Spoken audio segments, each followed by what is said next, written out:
There you go. I was waiting for the text. Alright, so the text went out. You get it from y'all some time. I know some of y'all at work, y'all might not even be able to tune in right now. But I gotta get the uniform on. Alright. So we're gonna do this early afternoon toast. We got a few things to talk about. Let me see. Take a shot of this Phoenix blood. Keep the blood moving. Alright. Still got a little carbonation. Miss Navita's up. What's going on? You ain't have to work today either? So, I'm just chilling. This one of those days where I get to just lay back.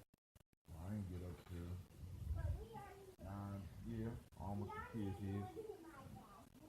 Yep, my kids is here. Well, my children. I don't like using terms kids. So, here's to you. Phoenix blood. Let's get it on. Now, you know you could go and download that app. Or unless you got an Apple. I'm still trying to figure out how to get on Apple. I need somebody with an Apple machine so that I can go. So I'm going to upload it and have it on iOS. I just got to figure out how much that's going to be. As long as it ain't too expensive. All right. So, of course, we got the bee pollen. Throw a little bit up in there. All right. We're going to have to talk about, remind y'all about the power of the bee pollen. I see Joe Berry out there. How you doing, Mr. Joe? Throw a little bit of that Phoenix blood on there. Help get them dissolved. As a matter of fact, before I even put the green tea in, I'll give y'all a couple more minutes. Tune in. All right, let me go to chat. You can also chat with me on the app, directly through the app. All right. We're gonna have it dissolve a little bit before we throw that green tea in there. But you know, we almost at the time where we're gonna be sampling that ambrosia in a second. Actually, where did I put that ambrosia? I think I put it up on emoji. So we're gonna be sampling ambrosia. We'll have a very, very large amount this time. Y'all see that? So now I'm taking this bee pollen. I'm also adding bee pollen to the ambrosia to increase the power of the honey and to take advantage of the power of those bees. All right. So let's go and finish this health drink, because you know, like, the rules are very simple. You gotta step in. You gotta have your own drink. All right. You gotta have a health drink. Your water. You gotta have your water, and you gotta have a health drink. So we start off with drinking our water, and we end with taking our health drink. So we make sure we stay hydrated. All right. Then after this, I go eat. My son gave me some licorice. I can't wait to crack that open. So, look at that. John, what you got to say about that, Miss Navita? I know you got something to say about that. But look at that pretty orange. But it's not tang. It's bee slobber, flower dust, phoenix blood, and green tea. Because really, if you don't know what bee pollen is, that's all it is. It's bee spit and flower dust. Uh-oh, Brother Kwame is on the line. Kwame the Great. How you doing today, sir? All right, so we're about to get started. Get my big glass together. We're going to start. First, I need to let you know you are now listening to Gye-Nyame Journey Media. This is the Heart of a Simple production. Of course, you know this is Daily Toast, early afternoon toast, actually. This is the Heart of a Simple production. Of course, you know we strive to blow up those old paradigms. All right, family, I'm opening up the line for discussion. I got the report. We go through it. Black men making it in America. Black men making it in America. I got the statistics. I have the article. Well, I have the study that the article that we was talking about yesterday was based on. Right? I have it right here. I'm gonna post it. I'm gonna try to post it up in Gye-Nyame Journey, but I think it's sociologists that did this, not economists. And all of the men that they studied were born between the years of 1957 and 1964. So one of the things that you hear Tone Talk and Yvette Cornell constantly talking about is timing. Timing. 1957, 1964 is the end of the, not the Generation X, the boomer. It's the end of the boomer, right? This was like the perfect time. They would have been at the perfect age to take advantage of almost everything. As long as they ain't start messing with their hair, Ron, you know what I'm saying?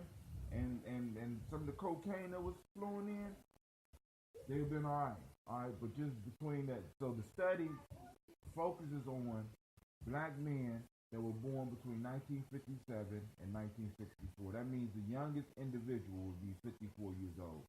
4 years. I was born probably 4 years too late for this. My timing was off because I want y'all to think about this.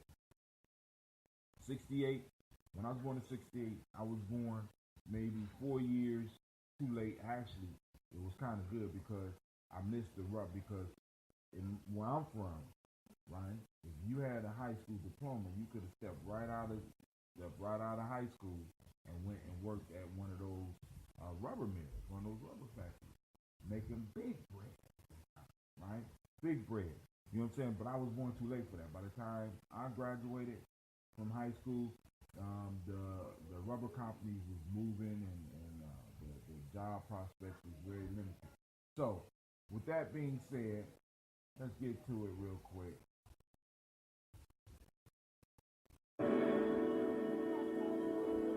Y'all know what to do. Let's just do it real quick. Just real quick.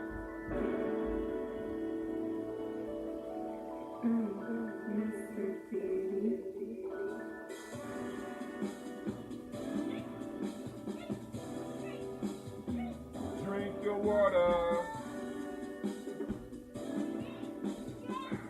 Come on, drink your water, but first, take your breath and drink your water. Take your breath and drink your water. Take your breath and drink your water. Take your breath. Drink, breathe, drink, breathe. Drink, breathe, drink, breathe. Now lift your glass and drink your water.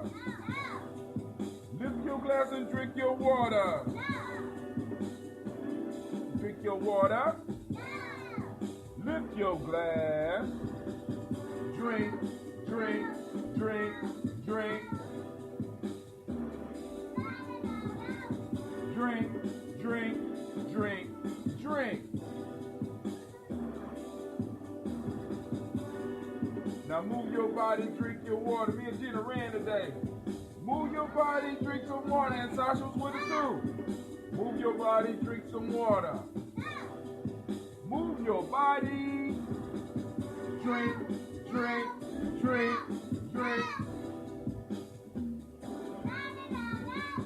Drink, drink, drink, drink. Now raise your glass and toast those ancestors. Now raise your glass and toast your ancestors. Now raise your glass and toast your ancestors. Now raise your glass. Drink, drink, drink, drink. Drink, drink, drink, drink. Now lift your glass and drink some water. Now take your breath and drink some water. Now move your body, drink some water. Now raise your glass and toast your ancestors. Drink, drink, drink, drink. All right, that's enough. That's enough. Let's get this water in. Let's get this. Just in case some of y'all have the ability. Oops. Just in case y'all have the ability to tune in. Drink, breathe, move, lift. Or actually breathe, drink, move, lift. Or better yet, breathe, drink, eat, Lift. Nah, that don't sound right, dude. It didn't sound right to me either. Alright, let's do this.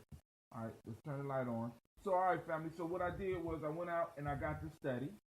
I'm gonna find out how, matter of fact, I am going to share this right now onto our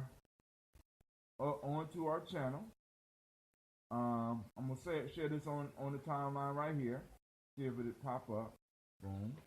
So that you go and look at it yourself. There we go. Let's see if it'll go. Also, I need to let you know that lines are open. That'll take you straight to the PDF. That right there. Oh, wow. It's a push bullet.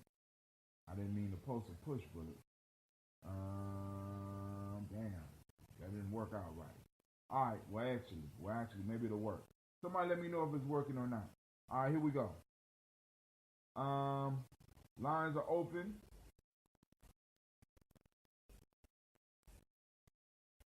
Six 556-4535. Wow. Push Bullet. For those that don't know, Push Bullet is an app that you can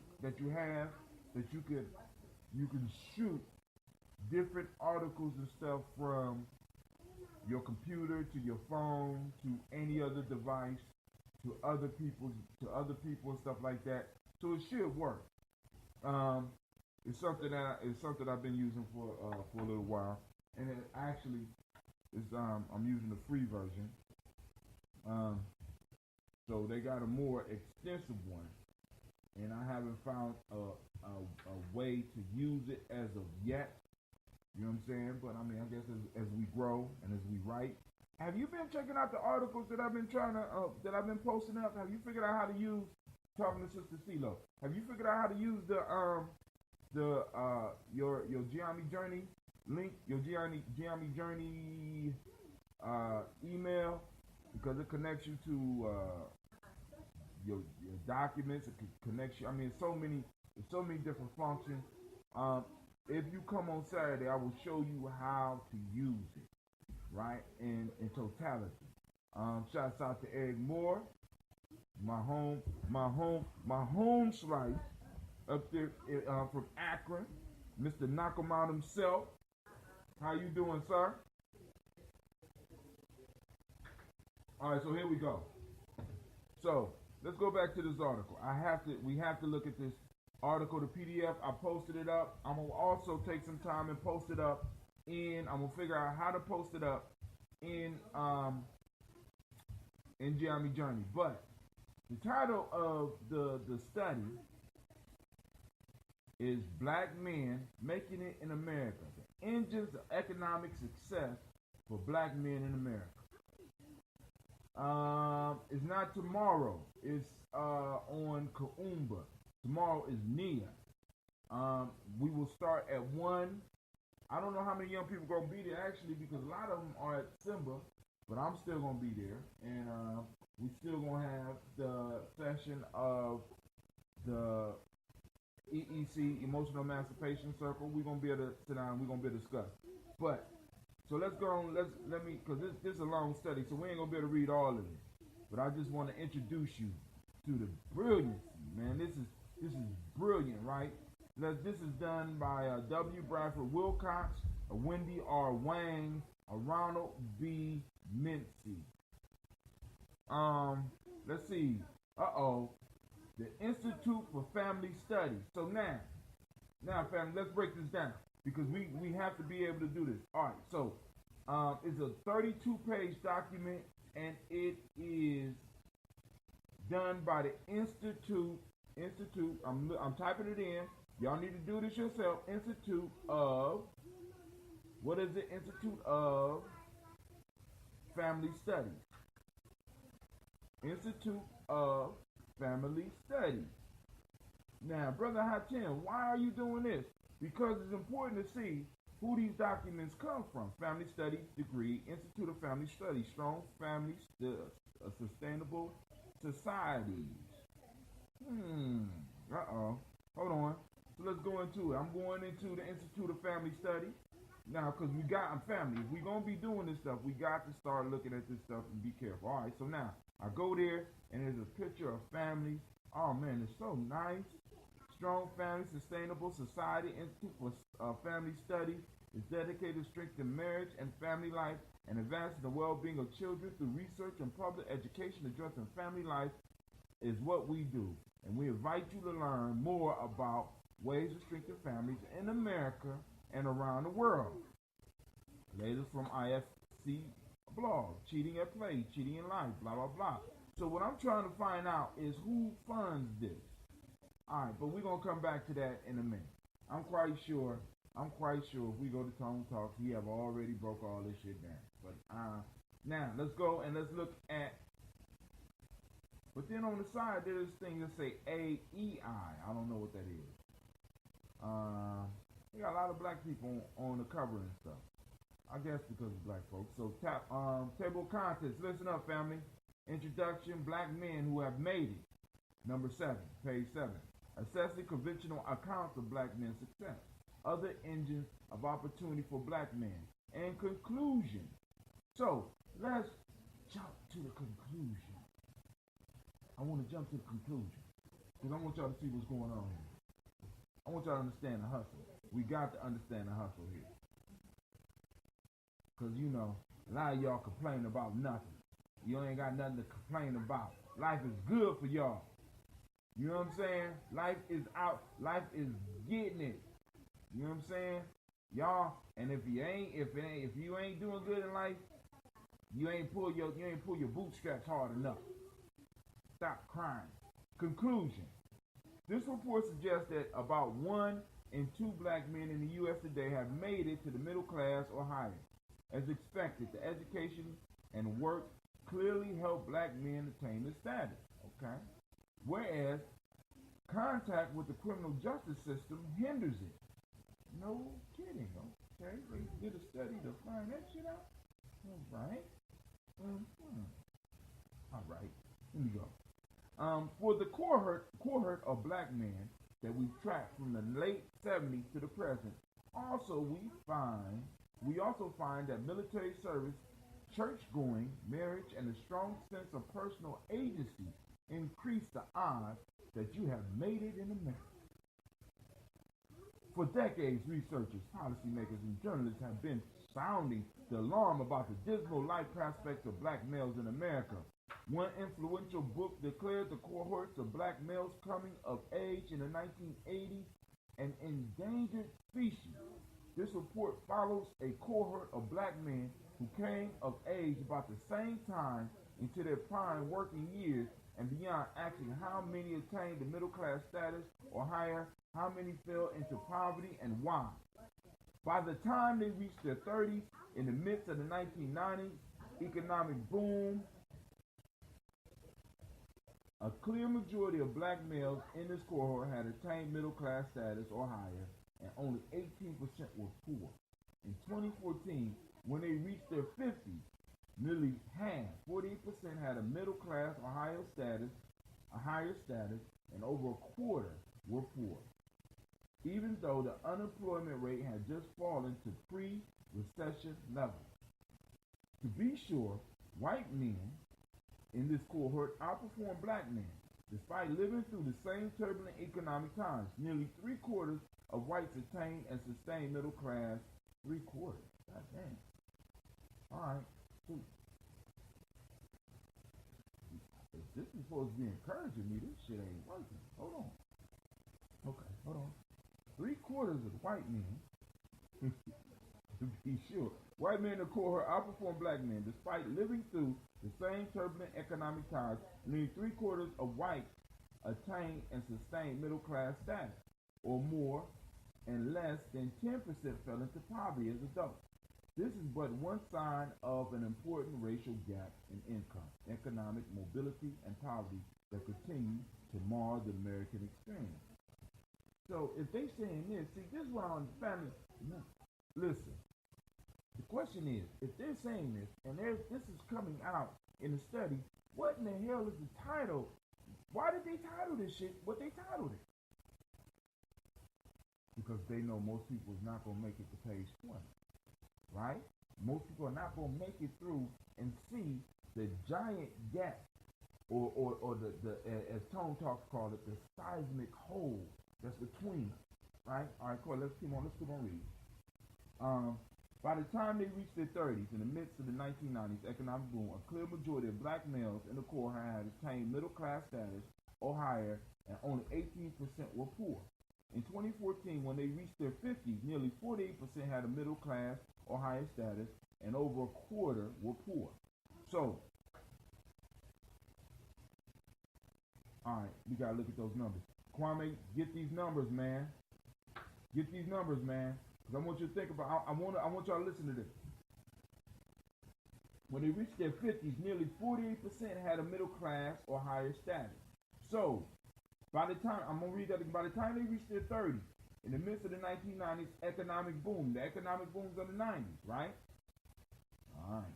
A clear majority of black males in this cohort had attained middle class status and or higher. Let's see, and they didn't give you. They said a majority. A majority of this cohort had attained middle class status or higher, and only 18% or more, 18% were poor. In 2014, when they turned 50, right? Because now this is where we have an issue, family. Because I want y'all to understand this. Listen to this. In 2014, when they reached their 50s, nearly half, 48%, had a middle class or higher status, and over a quarter were poor.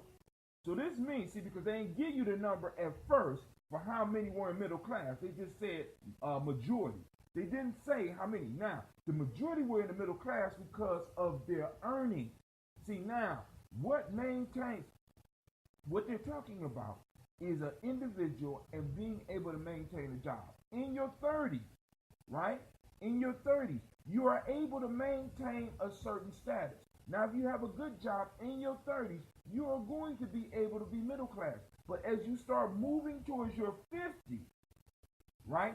This is when legacy, this is when what you had, whose shoulders you standing upon start to show. Why? Because now you have to not only pull on the work that you did, you have to pull on the work that your ancestors did. So now, if you was a successful black person coming up out of the end of the boom between 1957 and 1964, not only were you able to take care of you, but you had to also take care of your parents and some of the people that was with you, as well as taking care of your children. We are the only group right now in America that not only, how can I put it? We have to finance our past and our goddamn future. Everybody else, listen, everybody else gets to get finance from their past. And I know for some of y'all, that don't make no sense, right? You don't understand, right? Because it's like, boom, when you've been pursuing wealth your whole life, I've been pursuing wealth my whole life. I've been pursuing getting rich my whole life. I've never even understood that there was a difference between wealth and being rich. Wealth is generational. Rich is right now. So even when I was making money, I had to give money to those around me, because if I did not give money to those around me, let me tell you what that's called, right? Especially around where I'm at, right? That's called setting yourself up for robbery.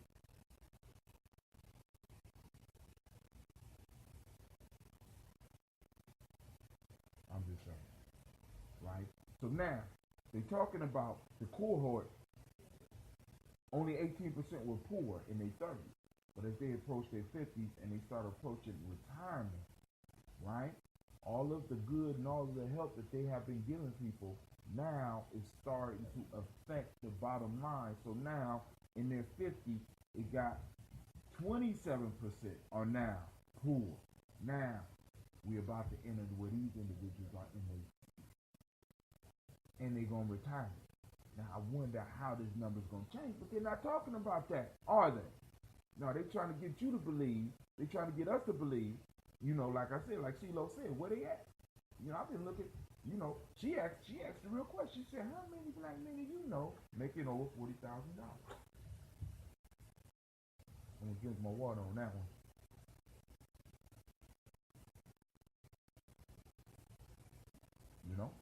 drink. I'm gonna take another sip of that. I'm taking another sip. Right? Right? And it's not that they lack hustle. Because this is one of the things that I had to constantly work with, right? Dang, I'm not getting up early enough. Dang, I'm not working hard enough. Dang, I'm not spending enough hours, I'm trying to do stuff. Dang, my hustle, my grind is not up. It wasn't none of that. It's a bunch of factors that works against us, fine. But hey, it's cool. To be sure, white men in this cohort outperform black men despite living through the same turbulent economic times. But in turbulent economic times, this is when you have prayerfully, you have the ability to depend on your legacy, depend on the legacy that was left for you, right? Some of these white gentlemen had legacy to pull upon. We didn't, right? So when hard times come for us, she said, really, I can name like 10 off top. Ooh, hey, CeeLo. So I think this is Navita. Navita said she can name about 10 off top. I can't. Yeah, I can't. I might be able to name 3 out of 10. I might be able to name 3. Yeah, I might be able to name 3.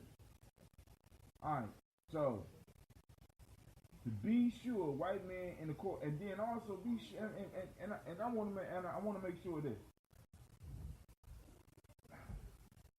Make sure that it's not people with just good credit.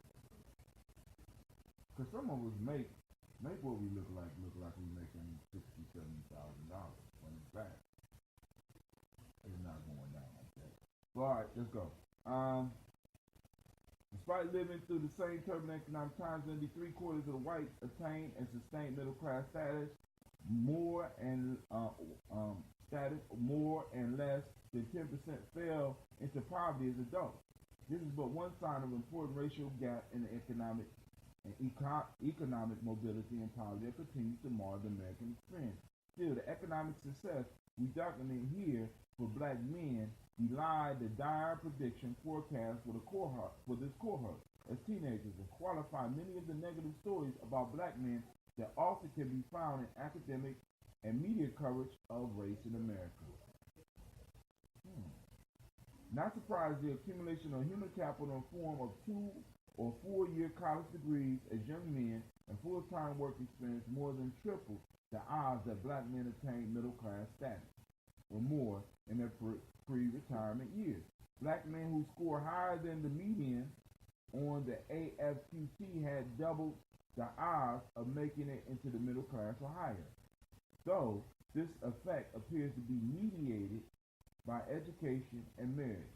Moreover, coming from a higher income family more than quadruple black men's odds of occupying a middle class or higher position in their 50s. And contact with the criminal justice system reduced the odds of making it by about 60%.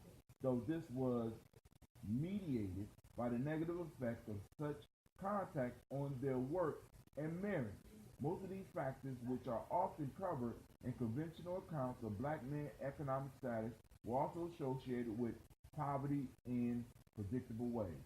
These findings indicate that more should be done to boost the human capital of black males across the life course. Specifically, since cognitive skills begin to develop in early childhood, public efforts to improve and expand early education programs focus on disadvantaged children. That's one of their findings. When it comes to college, which is clearly a benefit to black males, more needs to be done to increase the pipeline of black men into higher education and to increase their graduation rate.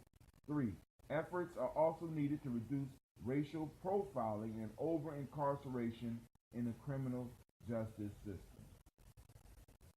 All right, I'll stop right there. Hold on, we got I'm like Navita, about 10 or more. Nah, accountants, dentists, lawyers, IT specialists, property owners, Think about it. I'm thinking about it. I said that I know. That I know. That I personally know. I don't hang with a lot of those dentists. I hang with one IT specialist. I hang with a lot of other people in education and in a lot of fields that's helping people. And they don't make money. They don't make a lot of money. Right? Now, I could go and list 10 motherfuckers that I think make over 60 because I do know from a distance some lawyers. I do know from a distance some dentists. I do know from a distance some of these people that we're listing. But I don't go and chill with them. When I'm talking about the list that I'm making, I'm not making a list of motherfuckers out there. I'm making a list of people that I know and that I go and chill with. Now, the people that I chill with, they're not dentists. They're not accountants. I've got maybe one accountant. Nah, she's female, so that don't count. That's you, Navita. You an accountant, right? You counting other people's money. You see. I got a mathematician, but I ain't never asked him how much he make, and I never went to have a drink with him. And I never drunk with a mathematician. I wonder what a drunk mathematician would talk. Well, I have had a drink with a drunk mathematician. Interesting conversation, even though I got lost. Yeah. But yeah, I know one caught up in criminal justice, and and how many of us know people like that? And I'm talking about, like, you know, in our direct surroundings. I'm just like, you know, because like I said, I could go and name people. Of course, I know people around me, but those that are in my direct orbit that I deal with, that I do business with, that I work with every day. You know what I'm saying? So, property owners. I knew a few of them, but a lot of us lost that in 2008. So, okay. And then, so, I know one caught up in criminal injustice system has struggles. They try to set them up for failure, especially felons. I mean, that's a lot. That's a lot. You know, but like I said, I mean, you know, with all this success that's around y'all, I mean, I must be wrong. I must be living in a different country. I'm living in a different place. Right? Hey. Alright, but so now, next article I wanted to cover.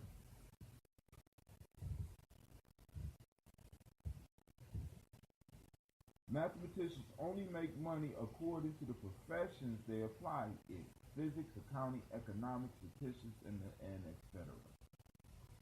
Teaching, but like I said, I hang with a lot of teachers. A lot of teachers ain't, and they should be doing good.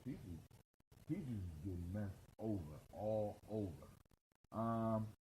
Another article I found today: mother's diet during pregnancy may impact baby's gut microbiome, studies show. A mother's diet during pregnancy may have an effect on the composition of her baby's gut microbiome. The community of bacteria living in the gut, and effect may vary by delivery mode according to the study published in open access. So now with the microbiome, let's get into this. Boom, boom, boom. Because, like, according to what the woman eats, she'll reduce the child's susceptibility to allergies and to other diseases by building up that baby's microbiome. I keep on telling y'all, man, this microbiome is nothing to be. I mean, it's nothing to sneeze at. When you look at the power of this, now we're just talking about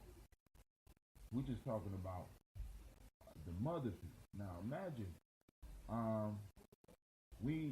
they say we analyze infants delivered vaginally and by cesarean section in separate groups due to our previous knowledge of transfer of maternal microbiota to the infant that occurs during vaginal delivery, but not with cesarean section delivery. We expected results to differ based on delivery mode, but we were surprised to find that the abundance of some microbiomes were increasing associated with maternal intake of a food group in one delivery mode group, but decrease in the other delivery mode group. So they find out that how a child is born also affects the health of a child.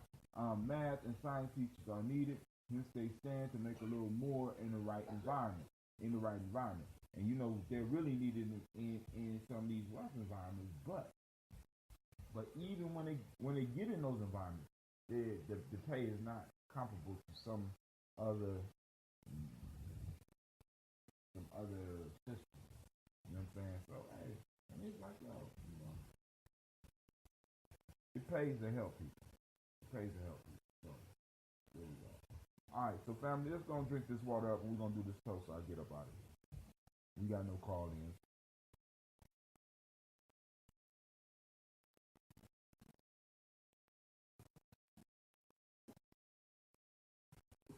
Oh, water drinking music. Let's get some music on here.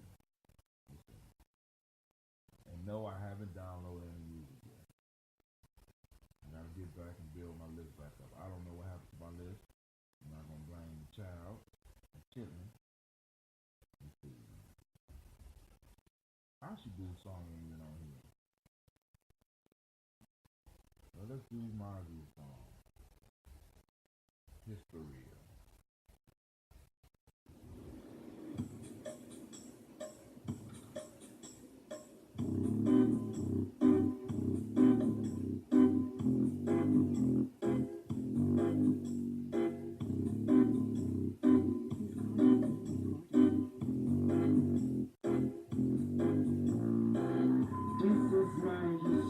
Uh-oh, somebody just called in. Hold on.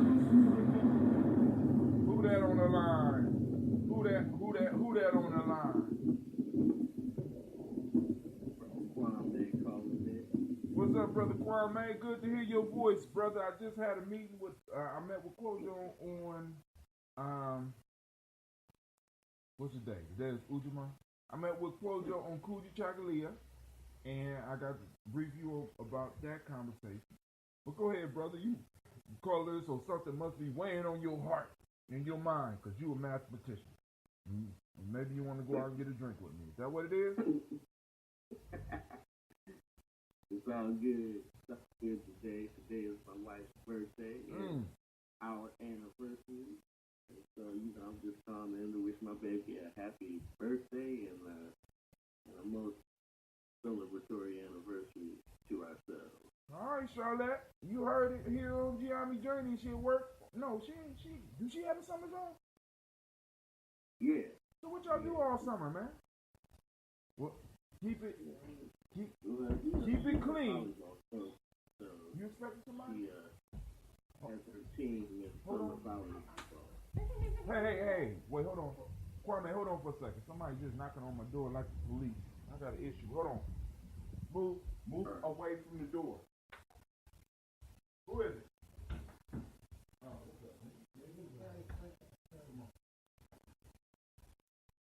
All right, go ahead, Kwame. Addict? No, so she's off for the summer, and she has a summer. You gotta go to class, right? Also, she's coaching her team during their summer volleyball league. Okay.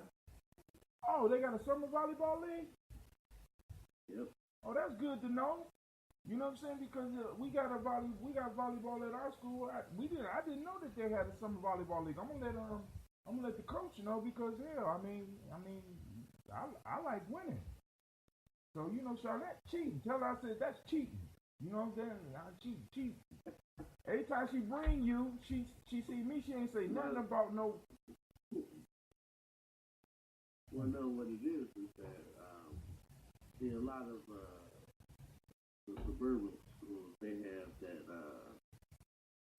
I forget what it's called now, but that money. They have they got that money. Is that what? Yeah, they money. So they it's like a higher form of AAU for volleyball, basically. And so a lot of their girls will attend those kinds of camps and go through those leagues all summer. So they're sharpening up their skills. But a lot of these suburban girls, they're doing this from the time they're practically able to walk. And so by the time they're high schoolers, they sharpen their skills to the point where when they face our city, league girls, high school team. Right. And so Charlotte saw that and, decided to start, a summer league for the girls. And so, you have a few of the, like East is involved, Eastmore, and then there's a number of some of the teams in the country who do the same thing as far as the suburban school. And so, and there's a Catholic school. Hold on, give me a second. It's in the inner city though, right? Yeah. I know which one you're talking about. And they're they tend to wax everybody, so so yeah, it's just about trying to get some of these girls a little more exposure to volleyball so they can look and compete a little better. Right. But you called in probably about the black men making it, please. Not at all. Oh, you just called in to keep it up.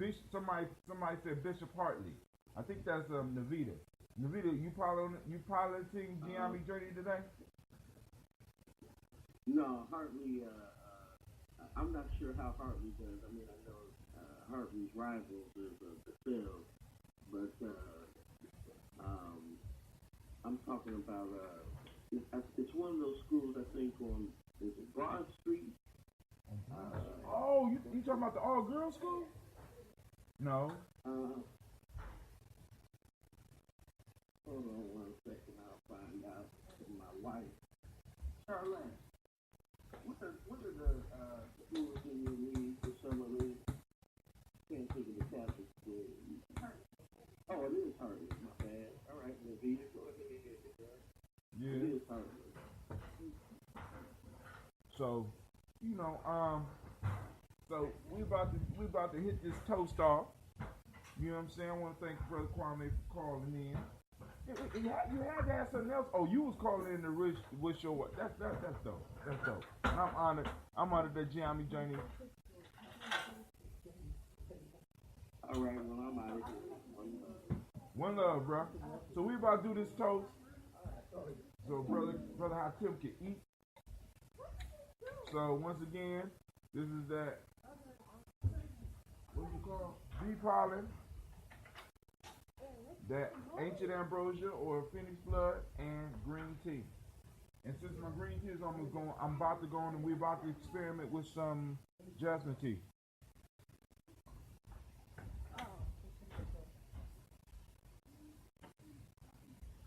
Alright, so here we go. Look how pretty and orange that is.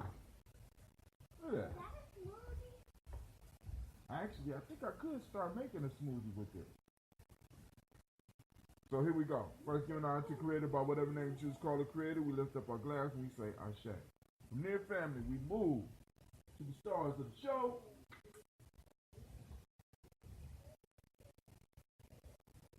Oh, I do got something I gotta share. All right, tonight we will be doing tribal quotes and the quotes for the day, the quotes for tonight at 9 p.m. or somewhere around there. We on day 34. So here we go. The greatest obstacle to being heroic is the doubt whether one may not be doing to prove oneself a fool. My fault. Let me read that again. The greatest obstacle to being heroic is the doubt whether one may not be going to prove oneself a fool. The truest heroism is to resist the doubt, and the profoundest wisdom to know when it ought to be resisted and when it be obeyed. That's Nathaniel Hawthorne. That's a long one. I don't know how good I'm going to do on that one tonight. But hopefully I have some help from my friends. The next one is one of my favorites. Put all your eggs in one basket and watch that basket. That's Andrew Carnegie. Put all your eggs in one basket and watch that basket. And then the last one. No one ever found wisdom without also being a fool. writers, alas, have to be fools in public, while the rest of the human race can cover its tracks. Erica John. Now the first one I'm gonna wrestle with. It's good though, but those two right there, we're gonna get us some quick treasure, but we're gonna have to dig on that first one. So those are the proverbs tonight we'll be covering. If you have the Gye-Nyame Journey Handbook, Gye-Nyame Journey Handbook Tribal Quotes, that is day 34. Now, check this out. This is what's happening with this right here, right? With this, I am, at this point in time, what you want? You want the notebook? It's real life here, Gye-Nyame. Let's see, hold on. Ooh, let's say my book. I don't know who this is. Cool Cleve Fight Spinner. This Cleve, you gotta go ask him, can you use it? Please. Okay? Alright. So, you got the book. We on day 35. Now, what's happening with the book now is alone. Now, check this out. So, since we broke down the days into the principle, right? So, we broke down the days into the principle. Umoja, Kuchakli, Ujamaa, Ujamaa, Kumbinamani.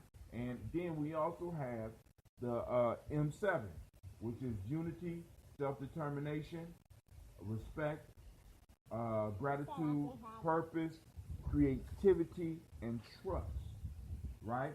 So all of those line up, right? If you listen to when I go through the days, right? Now let me tell you what happened.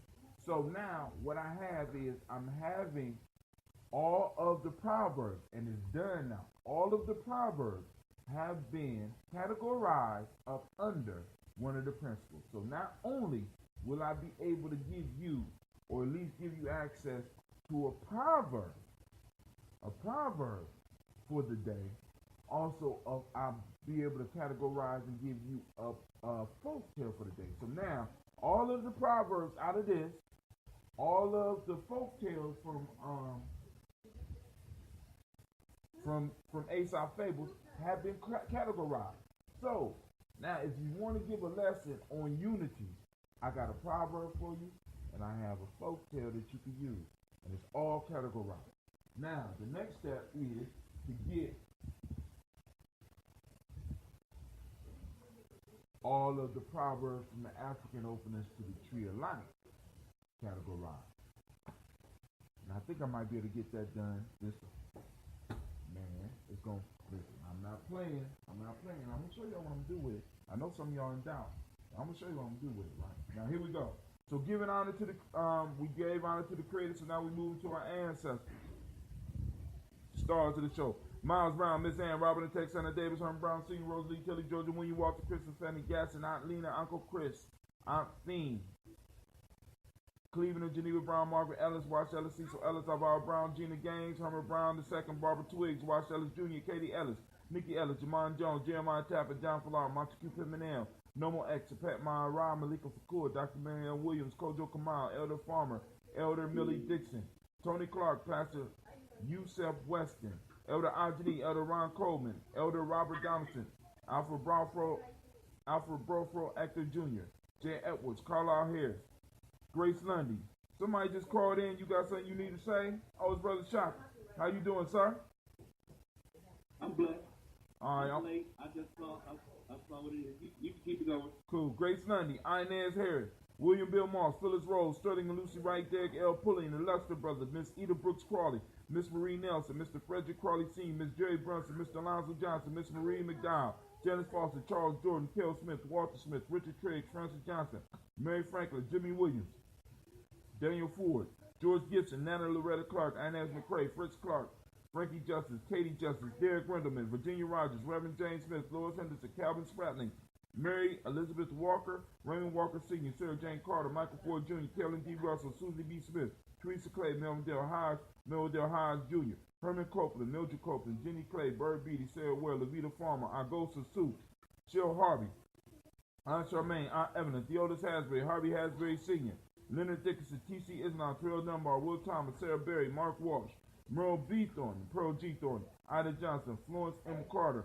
Joanne Thornton, Edgar Trisha Lewis, Juanita Wright, Robert Wright, George Wright, Mary Eliza Frederick Davis, Mary Elizabeth Rogers, Mary Esther Keachler Reese, Linda Watson Hammonds, Jarrell Giles Watson, Sparrow Slimmy, Selvin Lewis, Andrew Holmes, Pearl Moore, Percy Moore Jr., Mildred Owens, Booker T. Bolden, Charlie Hunt, Sammy Stover, Hilda Pearson, Sturgeon Thornton, Richard Thornton, Lavinia Hall, Freeman Bankster, Mary Moss, Ophelia Peacock, Willie Thornton, Napoleon Kennedy, Mark Ramsey, Paul Ramsey, Matt Ramsey, David Ramsey, Charles E. Thornton, Frankie Quells, Urania Thornton, Bernice Quells, Ernestine Jackson, Frankie Johnson. Man, my eyes is messing up. Teresa Mormon, Leon Johnson, Charles Bell, Vivian Ramsey, S.E. Johnson, Dorita Johnson, Leon Johnson, James W.S. Sr., James Parham, Dana Jones, Henry World, James Farmer, Mary Tevez, Leon Grace, Bessie Johnson, Hattie Levester, Mary Moreland, Paul Moreland, Elder Caleb, Rosemary Martinet, Elder Amatette Wellman, Fred Douglas Triggs Sr., Thelma Triggs, Thomas and Lula Berry, Lacey Eleanor Howe, Franklin Russell Davis, Fred Douglas Triggs II, Vina Triggs, Reverend Eddie Moore, Helen Fuller, Eugene Jackson Sr., Richard Ellis, Charles Alexander, Charles Maxwell, Percy May Alexander, Arthur Reynolds, Stanley Lockhart, Ricky Lockhart, William Lockhart, Woodrow Lockhart, Brenda Porter, Deacon Hargrove, Carla Sawyer, Andrew Parker, Doris Donald, Ellis Murphy. Now to the book, which is slowly growing. DeFriedis Hines, Inez Bostic, Edna Bostic, Winifred Scallonberry, Phyllis Lee, Eugene Spratling, Calvin Spratling, Charles Wooden, Penny Brown, Roy Lee Printup Jr., Miriam Johnson, Wilbert Longmire, Edith Catney, Janice Carter, Michael Carter, Leon Pena Carter, Margaret Carter, William Carter, Lisa Jordan, Charles Lee Mosley. Speaking of this line of ancestors, Sister Zuri and her husband is having the Cush family reunion this weekend. So be looking for that post up on Facebook. Joe Davis, Timothy Butler, Gene Holmes, Dana Jones, Peter Charles, Christy Nichols, Cardinal Robinson, Rosemary Charles, Ada Pearl, Bob Ingalls, Jack Wallace, Warren M. Finch, Warren P. Finch. Also, Miss Cynthia Johnson, if you still on the line, could you post up Sister Roni's yoga class for Sunday? Or Sheila, if you on there, if you feel like posting that, post it up as well. Warren P. Finch, Tim Ingalls, Audrey Finch, William Billingsley Jr., Jennifer Sisserball, Hazel Gaston, Jerry Brantley, Brian Watson Jr., Kaneko Parsons, Jason Cathy, Stacy Trice, Frank Smith, Mother Bertha, Michael Leonard, David Brown, Ruth Carter, June Cox, Ruth Cox, Paula Cox, Ronald Irving, Judy Hubbard, Irene Johnson, Francis Booth Jefferson, Dan Wilkerson Sr., Emma McClendon, Jerry Doyle, Amina Robinson, Mary Nichols, Patricia Williams, Shabaka Teray, Donna Hill, Richard Gleavis, Lee Irby, Tom Irby, Roy Irby, Jim Gaucher, Georgia Haley Johnson, Archie and Margaret Armstead, Archie Beck, Anna McGill, Charles McDaniel, Christine Cottrell, Aunt Becca, Alice Arnold, Arthur Arnold, Hattie Reed, Charles Reed, Eula and Andrew Baker, Patricia and Edwin Brooks, Gwendolyn and Bob Hatch, Kimball Vernon, Bradley Kim, Janie, Harriet Tubman, Kate Spencer Sturgis, Sally Mae Baker, Ethel Baker, Creola Baker, Geneva Baker, Aaron Nino Baby Hatch, Hatch Sr., Mally Miller, Housie Hatch, Dad Cleveland, Mother Gibson, Alex Nixon, John Bowie, Lester and Rachel Saunders, Doretha Ross, Riola Ross, Robert Nelson, Francis Stevenson, Leroy Stokes, Lily Johnson, Fletcher Swan, Maddie and Charlie Scott, Vivian Stevenson, Mona Ann Lewis, Cornetta Lyman Lewis, John Jackson, William Dallas Lewis, Mary Francis, Chappelle Jackson, Michael Slade, Joanne Perkins, Richard Jackson, Martha Ford Dawson, Big Mama, Nanny Harris, Eva Ford, James Hairston, Margaret Towns, Mary Williams, Leroy Q. Heath Sr., Albert Moore, Miss Vanilla, Albert Motley, Geraldine Elizabeth, Douglas Thompson, Erleton Houston, Lud Alls, Elijah Alls, Jerome Alls, Henry West Staten, Joel Jamel Alls, Ann Pierce, Donald Carter, Lily Green, Nathan Green, Bette Vaughn, John Dewey, Ruth Beard,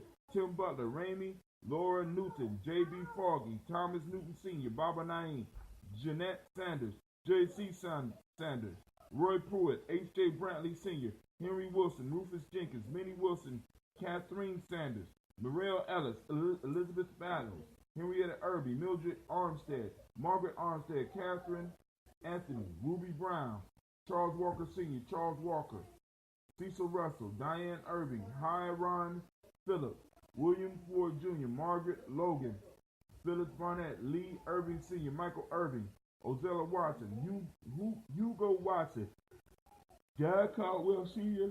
and Robbie Lee Caldwell. We call on all those ancestors, we remember them, and we say Ashe. From their family, where we go, we move to the present moment. We salute this moment. We are in Ujamaa, cooperative economics. The meiotic principle today is reciprocity.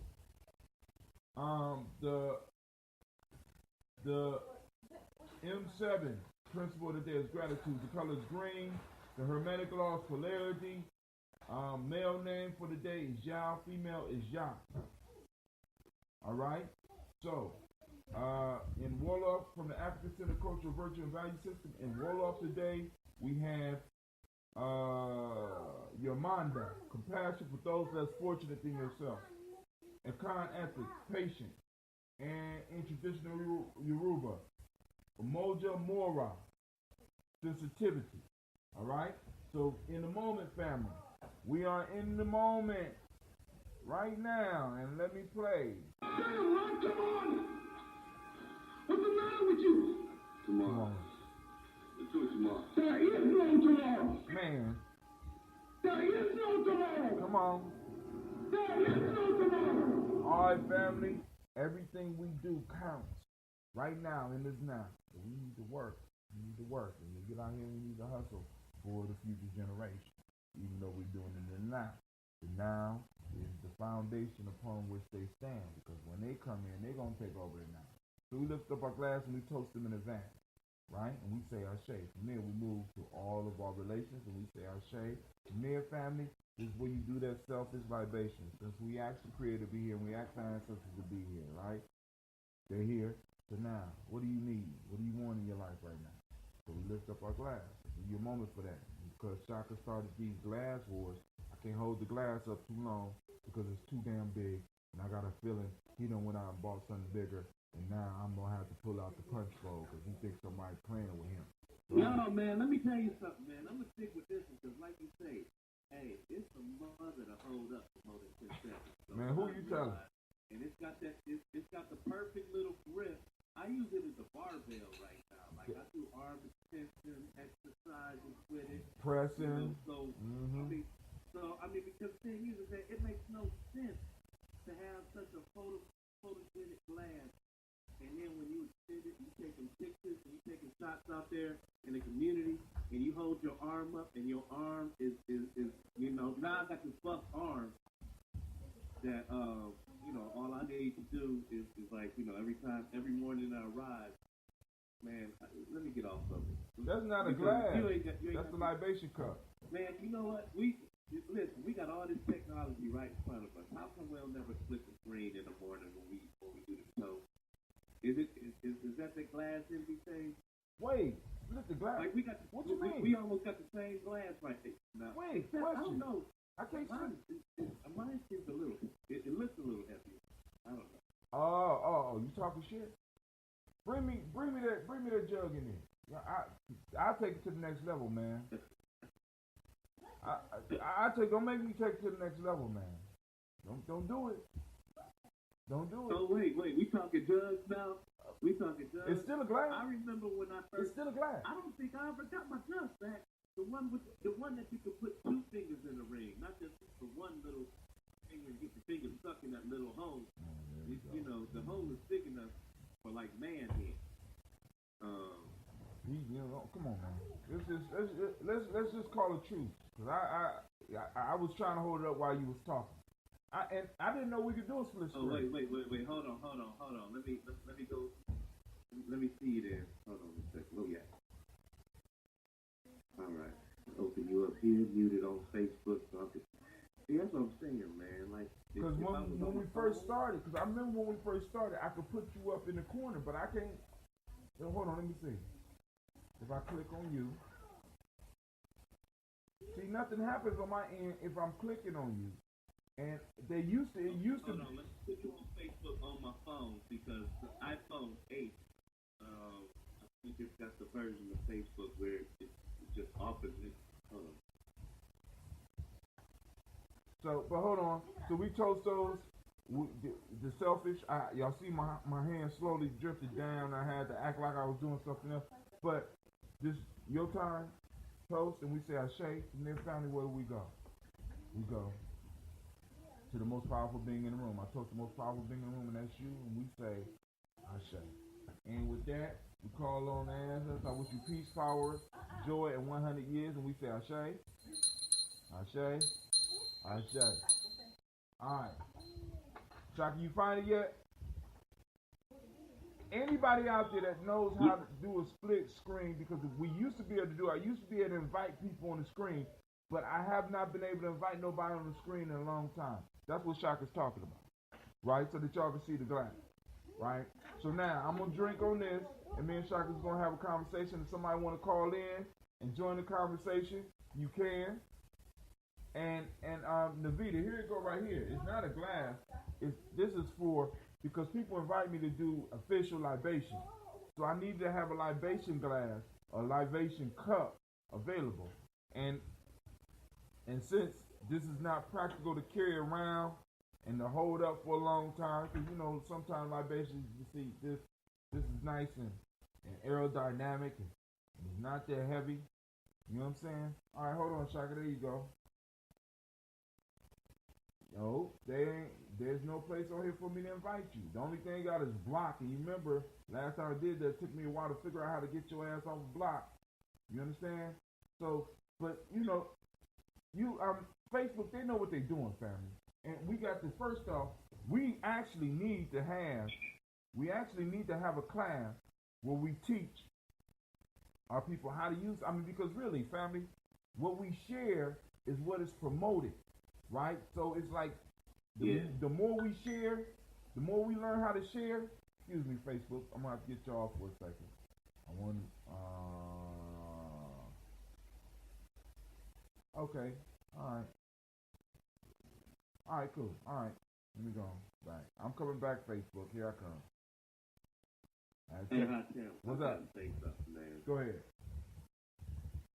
Yo, in every movie where there's things laid up against impossible odds, always got like a technology specialist.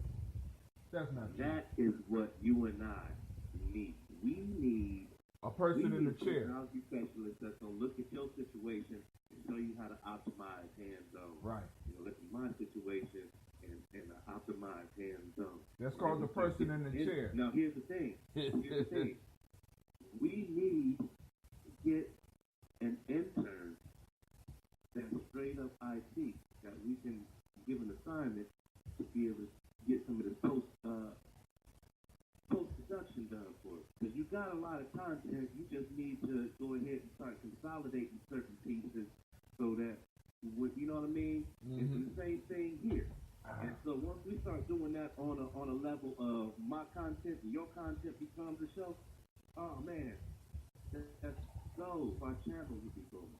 But the piece is, what I want to say is that, how I've been on this one site, I don't even want to like get a name to cause any kind of conflict between the platforms, but I've been on this one site and I'm realizing now, like when people be throwing you money and coins and stuff like that, that's cryptocurrency. And so the piece is that, like, if you get enough of those, and like on Periscope, you get enough influence, that turns into money. And so, like, it's so many different ways. Man, this site is so much deeper than I thought it was. It's not a base site. It's crazy. It's so much going on. There's so much going on, man. And I just ended up listening to this sister talk about, like, how she got on this other platform. Mm-hmm. And same thing that a diamond represents on one platform, you can add a zero next to it on the next platform. So she's starting to like, and like, people are getting real, cuff with the information, because they know that if you start to saturate that platform, mm-hmm. then business goes down for them. This girl talking about buying an island right now. She got that much money? Right? Yo, she getting it. She getting it. She showed her account on the app, right? And over the past day, had like $8 grand. And like, I mean, that's after the conversion of these little Coin? cryptocurrency joints. Yeah, coins, diamonds. Diamonds are worth more. Coins is crazy cheap, but yeah, I mean, it's crazy, man. It's like, and she was like, yo, she started telling the story about how, like, the first time she cashed in, she said, now, Pierce Bronson, on his channel, she met up with him because she showed love off of her channel. Pierce Bronson, brought her on to her show, or onto his show, and they doing like all of this like new age cannabis. Like I guess he got a vape line now, and he gave her a whole bunch of vape pens, and was like, yo, just keep promoting it. And says she modeled and got her first like big modeling check just straight off of the network of people that she identified with through this platform. And how the first time she went into like a strip club and just had a whole bunch of money to throw at John. Like how the whole psychology changed. Thank you. Then it's like, go ahead. No, somebody just told me how to do something. I'm just checking right now. They told me to swipe left and go to, it says live viewers. Well, I did it, and it just shows who on now. It says, I see Miss Cynthia Johnson is still on here, but it says 2 others, but it don't show any other faces. And then when I push on them, it don't allow me to do nothing. And I'll find a way to blame the white man for this shit. I'm gonna find a way. You know what I'm saying? Select the viewers you want to add per Google. Swipe to the left. I'm confused. She says, select the viewers you want to add per Google. All right, that must be a newbie. What you describing is having a man in a chair. I just seen Spider-Man yesterday, Homecoming, and how you doing, Miss Regina? And they call it the man in the chair, and it's like family. All we need, because to really start building up what we're doing, we need to start getting the likes, and we need to start getting the shares, because it starts showing up in the logarithm. And what I'm trying to do is I'm trying to transfer the audience that's here to the podcasting piece, because with the podcasting piece, they have been the fairs and the squares with me far as the advertisement dollars, period. I ain't making no money anyway. But hell, I mean, shit, if I'm going to, I prefer to do it with podcasting. Why? Because with podcasting, unless y'all, like, for example, if you got YouTube Red, you can stream YouTube no matter where you are, it'll just run. You can take it off the screen, it'll run. So you can do podcasts, you can do whatever. But with Facebook and all that other stuff, when you go to another screen, it automatically stops. Like, for example, if you're trying to do something on, if you're trying to listen to a discussion on Facebook, but you want to look up something on Google, as soon as you switch to Google, Facebook will cut off, right? With a podcast, you don't need nothing special. All you gotta do is turn on the podcast, and in most cases, the podcast is gonna continue podcasting while you're doing other things. You can turn off the screen, you do whatever, and that's why I like the podcast piece. But go ahead, bro. Yeah. So, come to find out, man. Miss Regina said yes, but you can just open a new tab. I don't know. Well, on my phone, I can't open a tab. Unless you got some secrets for me, Miss Regina. I mean, I can open the damn tab on my phone. Now you got me look. Yeah, you can. Every browser on the phone, you should be able to, like, swipe down from the top and hit a plus sign. I ain't got no damn plus sign. Y'all telling me I'm being cheated. You know what? Hey, I just learned the other day, man. I had a whole bunch of tabs open because I never learned how to close it, how to swipe them off. And you swipe it up and it disappears. Man, I don't see no plus, man. Y'all, come on now, stop playing with me. Come on now, I don't see it. Y'all gonna have to help me. I gotta learn. So now, like I said, we need to have classes where we teach, because this is the weapon. This is one of the weapons, right? This is sort of like, you know what I'm saying? A lot of us, so check it out out there. We'll get back to it, man, because that's why I was getting at. Oh, well, hurry up. We just trying to walk, nigga. You going on a hike. That's why you need to have me on video, so you can pick up on the cues. Like I was almost right there.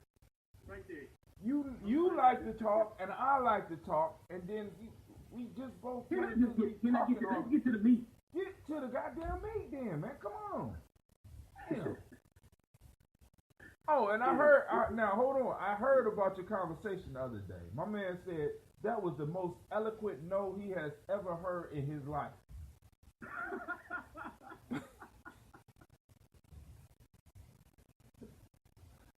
He told me no, but it was so beautiful. That was the most beautiful no I have ever heard in my life. You know, I'm like, damn. But go ahead, Shaka. Go and get to the meat, man. What's the call in? 614. It's up on the screen. Hold on, somebody. 614-556-4535. I think this is Sister Navita, or it might be Anubis. 614-556-4535. Oh, you coaching me on the screen, but you can't see the pen piece on the screen. 614-556-4535. That's been pinned up there for an hour. Damn it. Get to the meat, man. Man, the sister is an IT specialist, and she's been dealing with Bitcoin.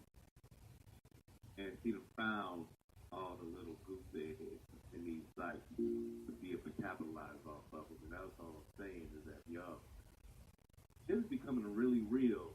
Like, and the piece is that, like, she also learned that when she talks about this type of shit on different platforms, that she's got to use, like, the underground railroad language. And it's crazy because, like you said, because as soon as black folks learned about the one site that she's dealing with, then all the black strippers started saturating the site. The black strippers. Wait, hold on. She's a black stripper. Listen, and an IT they've specialist? They've learned how to trick off of cryptocurrency, yo. You could trip. You. Yeah. Damn, you just took the whole pimping has went to a whole pimping is crypto now. God damn. Ooh, god damn. All right, go ahead, man. All right, I got excited. I got that out. That's all I'm saying. We need a young intern. You don't have to be young. Hold on. There you go with that ageism shit. You don't have to be. I'm being real. You just need to know what the fuck you're doing. If you look at the niche groups that are actually exploiting that, you got young folks. All right, but hey, I'm just saying, man. I just need somebody to know what they're doing. Now, if you just want to, you need a young person. Listen, if you want to limit your shit to young people, you can. If there's an old motherfucker out there that knows, I'm just saying. No.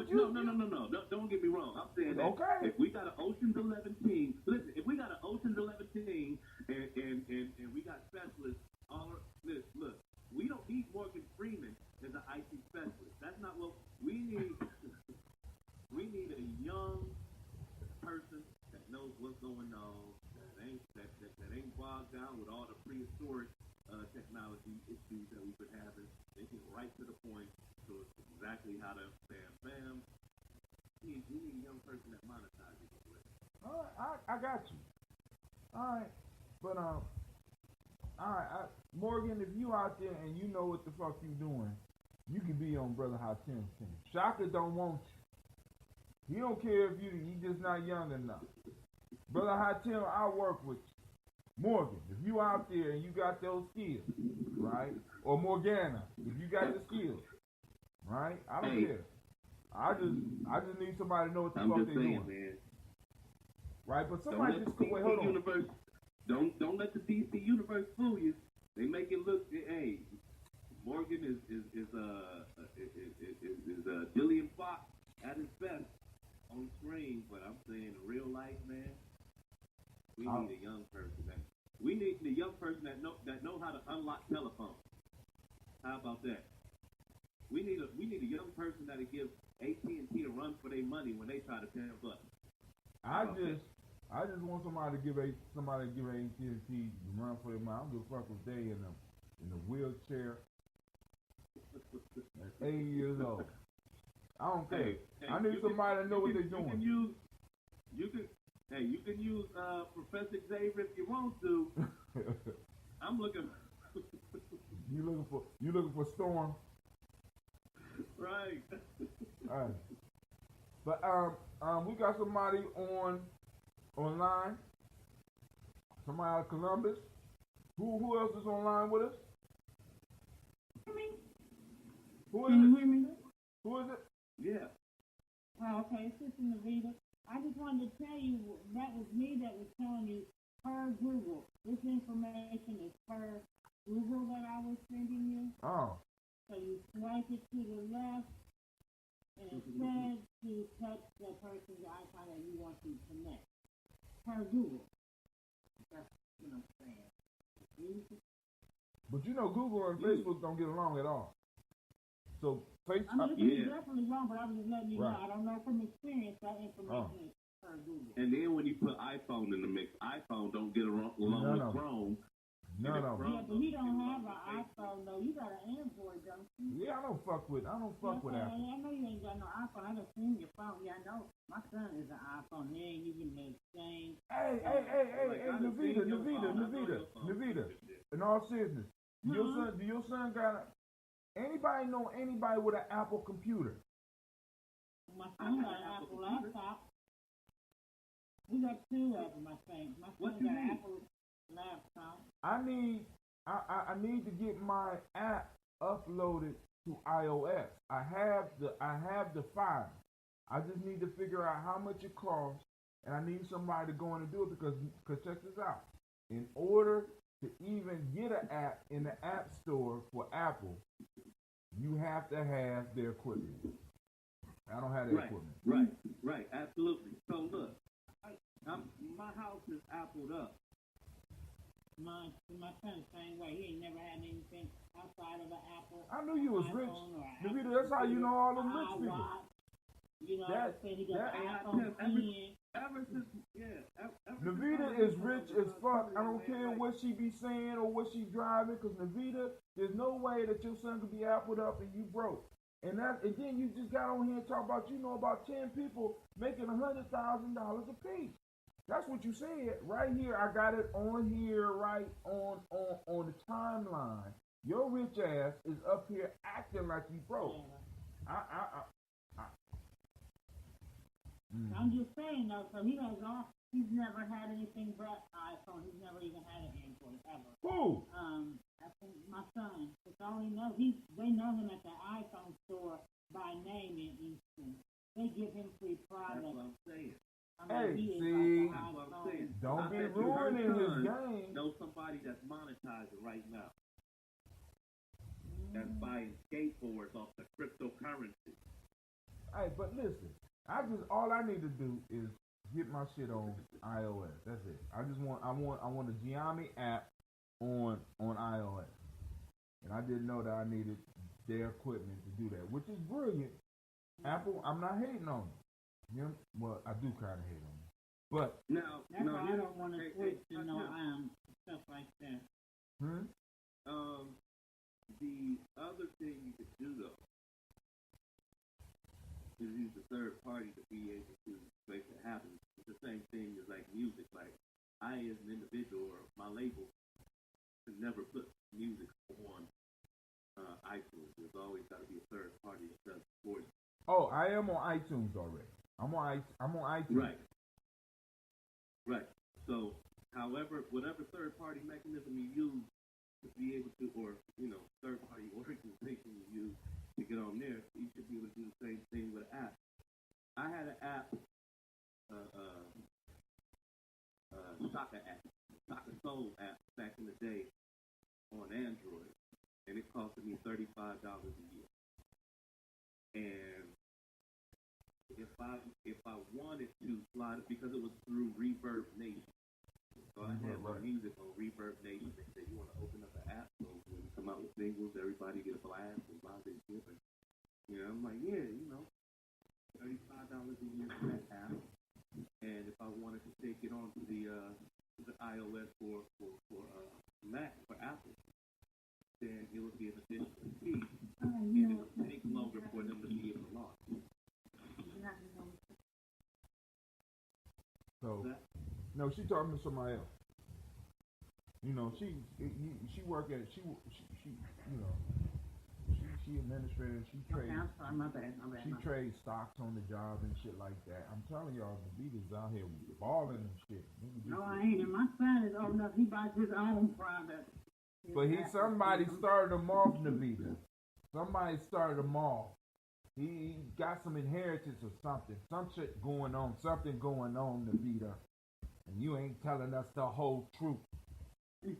Lord. Sister Navita, you got another bottle coming. Yes, I need that because my people Don't tell me it ask me, exploded. but I give it away. No, I know. I still got some of my Wait, hold on. This is really? hold on. This is Gye-Nyame Journey, and I know that you just did not steal one of my customers right. Oh no, because she still wants your son. He owes me that stuff. She's still gonna get her gallon whenever you ready. Oh, it's gonna be ready real soon. I got about. He comes by and drinks that. I got 11. I got about 11 gallons going right now. Oh, hold on, Shaka. I'm about to go to the next level of the game. Hold on. Y'all hold on. I got to show you something. See, you know what? I don't appreciate that we even went this far in this conversation about June, and I still ain't on the video thing yet. Can we get that part together? Is there anybody in the Gye-Nyame Journey audience at all who wants to say? I mean, do we got anybody? Because I'm on my Anybody in phone. their 20s? Anybody in their 20s listening in right now? Cricket. Anybody know how to fix this issue? What issue? So how come when you scroll to the left and you see the icons, you tap on the icon and it never gives you nothing happened. You want to add them live? Nothing happened. Like I'm clicking on Miss Cynthia Jones right now, and Shaka just popped up, and nothing is happening at all. And that's what I thought you hold too. your phone down and nothing pops up. Nothing. I'm doing everything and nothing is happening. So now Maybe they disabled that. I think they did. See, because listen. The whole piece is Get notified when the Gye-Nyame Journey goes live. right. But then remember when you used to come on, like for new people, if somebody was just to sign on or sign up, it would be like invite such and such on, and then all you had to do was touch it, and then they would pop up on the screen. Right. Now that shit is gone. Right. You understand what I'm saying? So now, I know y'all probably can't see, So but under share to group. All right, no, man. so for those that watching on video, we about to go to the whole next level here. Look, y'all see this? This is a 7-gallon bucket. I didn't want to go up to 7 gallons, but my scobies is growing. But this 7 gallons. But look at that little hole right there. So I'm like, damn, I got 5-gallon buckets though. I got 1 7-gallon. I got a 5-gallon, right? Of course, I'm gonna bleach it. But I go over to my brother Kojo, and I'm like, yo, man, I need to know how to put this little hole right here on my bucket, right? Put this on the bucket piece. So now I could allow it to brew with inside the bucket without taking it out, which means we going to a whole nother level of the game, family. It's Shaka. You got to come up here and see what I'm doing, man. Cause I'm brewing I'm going to brew totally inside of the bucket now. I ain't even got to take it out and put it in the glass right now. Hello, y'all still there?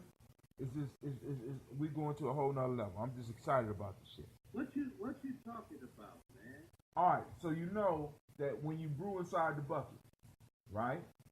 And you got to go and you got to take you take out as much tea as you can, leave some for the SCOBY, and allow the SCOBY to stay in there, right? Now, but you can take the little breather. You can take the little breather, and rather than take the SCOBY, rather than take all the tea out, you can just take out the SCOBY, put the SCOBY in the SCOBY hotel, and allow the 5 to 7 to 10 gallons brew inside of the bucket. I ain't never been able to do that before.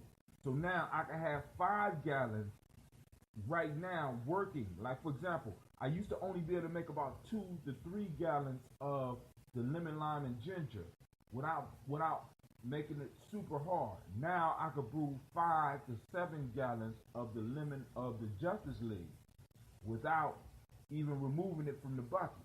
I can just leave it in the bucket, take the SCOBY out, put the seal on top, seal it up, put the seal on top, and allow just enough air in so that it can do what it do, and have 7 gallons, 5 to 7 gallons, right there, right then. I don't even have to move my bucket. All I gotta do is take out the SCOBY now, and I just put the SCOBY in the SCOBY hotel, and we cool. Which means that I get a larger amount of turnover. I can make larger batches, right? Right. The only issue is getting it out the bucket without wasting a large amount of it. Which I'm working on my method, getting it together. And Shaka, dude, I'm driving around Columbus. Why I find another honey producer right outside of Reynoldsburg. Get out. He said, he told me, I called him. He told me, he said, well, I can't give you a large amount right now. I said, what if I want 20 to 50 gallons? 20 to 50 pounds. He said, call me by the end of July when I go back out to my hive. I said, well, cool. If I call you, about how much per pound will you be able to get it to me for? He said, $4 a pound. Stop. Dude. See this, and what this teaches, what this shows us is that once you start walking in what you're supposed to be doing, right? The universe, the creator, by whatever name you choose to call that creator, your ancestors is going to start opening doors. Because when we first started brewing, we had to pay almost $6 per pound. $6 per pound, right? Yeah. And we couldn't buy in bulk. We couldn't buy, you know what I'm saying? We couldn't even go and negotiate the price down, right? Now, now just on a humbug, on a weekend where we are out camping, we find our first connect, and then just riding around town, stopping at one of the stores I usually shop at and being like, damn, that's not the label that I thought it was. I look at the label, they write down the number for me, and they say, here, take it, boom, boom, boom. I call homeboy, he says, hey, I got you. Sit up here like shit. You know what I'm saying? And it's like, so, and this is the way the universe works, family. When you start opening yourself and asking the questions and being clear on when you start moving on purpose, right? When you start moving on purpose, doors start to open for you, right? And I'm just saying, family, it's happening for us right now. And the same thing could be happening for you. And this is another piece that I was thinking about, right? Because one of the major issues that we have as far as nation building is that we have individuals that want to do everything. Family, you can't build a nation. You can't build a tribe. You can't build a community. Hell, you can't build a family if you do everything. You need specialists in order to grow. This is how society, this is how communities begin. This is how tribes begin. Because individuals work together. And the tribe is able to go to the next level when individuals start to specialize. Right. Especially, I mean, when you look at some of the gurus, the ones that's in the industries that's been doing it, like, yo, between me and you, Hashem, we know people that's produced for, you know, for a lot of the forefront, like Dr. Dre and folks like that. And the thing is that, like, what I've heard from that experience is, like, they have a whole commune of baby producers. Yes, they do. Is a production studio. And, you know, their whole job is to basically, you know, like, you know, use sweat equity and produce as many hits as you can. And you got Dr. Dre listening in at the end of the week, like, yeah, I like this one, or you know, you might need to leave the house if you don't come up with you don't come up with some shit. It's time for you to go. It's time for you to go. Yeah, you know what I mean? Right. And then you end up being the boy on the couch that needs to wash dishes so that you got a place to lay your head. You know what I mean? So the piece is that, like, there is a system, and the reason why those big producers that's going through that in that state of humility is because they believe in something that's bigger than them.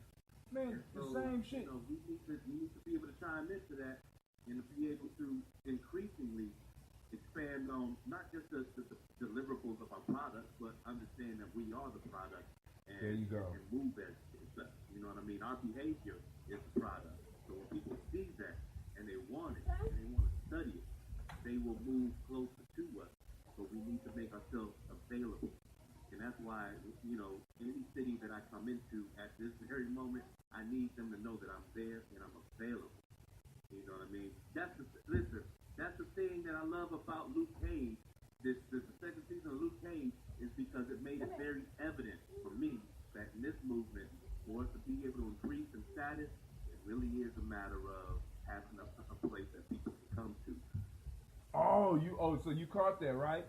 But you got to remember, Yeah. when I talk about Gye-Nyame, one of the first things I was talking about was a clubhouse. You know what I'm saying? Because Yeah, but that's, you talking about a barbershop opposed to... No, not just, but I mean, a barbershop will work good too. I mean, because if you think about your boy over here with what's the name of the barbershop? I go to the goddamn barbershop all the time. Your boy, he owns that Ngozi, right? Ngozi is able to do a lot of stuff that he do because I mean, he has a place where people can come. You know what I'm saying? And a barbershop is a necessity. You know, a barbershop is a necessity. Just like bars, when you think about how the Marines started in the bar. Hell, the discussion about revolution. Said, yo, listen. The thing that I want to make sure that you pay attention to. Can you hear me? I'm listening. Is the young boy was right. He said that the barbershop has to be Switzerland. But in a place that Luke Cage got historically is where the dirt went down. All right, now. So now I gotta argue that. The whole philosophy. First off, the little boy was a fucking hypocrite because he told them at the beginning of the series that he was gonna get his money regardless. It was all about money with him. Then all of a sudden he became super righteous, and then let's talk about the whole why Pop's barbershop was able to be Switzerland. The only reason that Pop's barbershop was able to be Switzerland was why? You still there? Why? I mean, yeah, why? I mean, go back to season 1. Why was Pop's shop able to be Switzerland?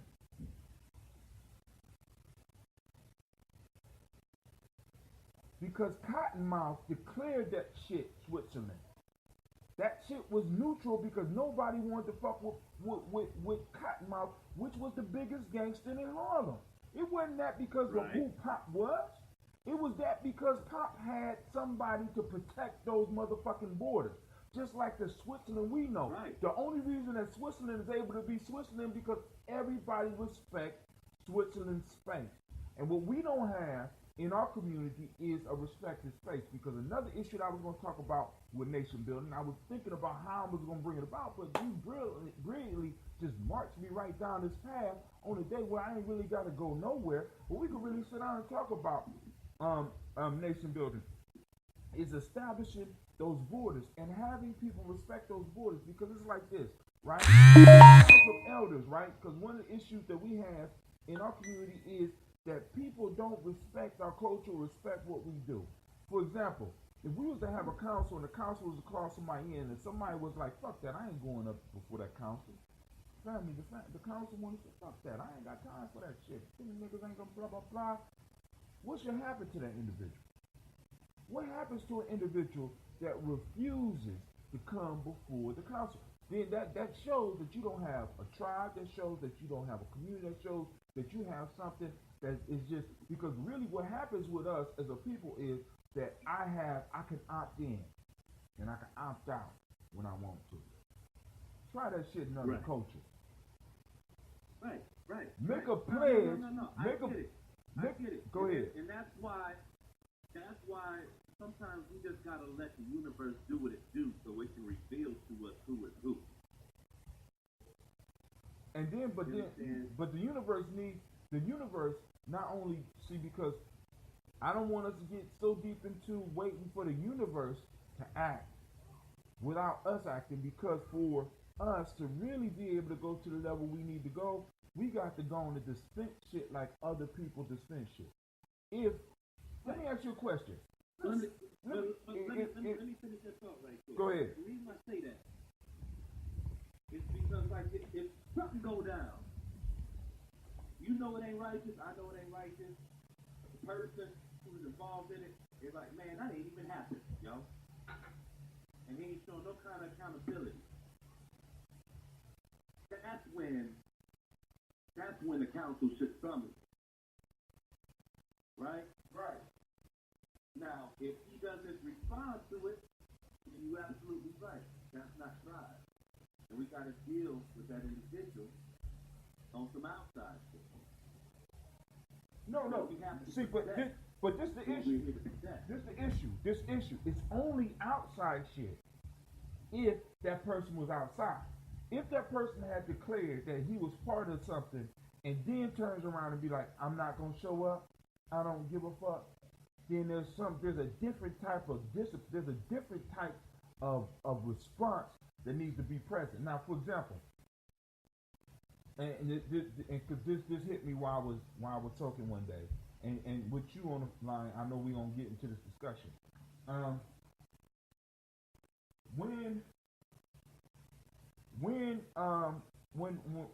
When I got called in for child support years ago, and I'm just going here for that so that y'all can understand. When I got called in for child support years ago, I was declared the father. I accepted the fact that I was the father.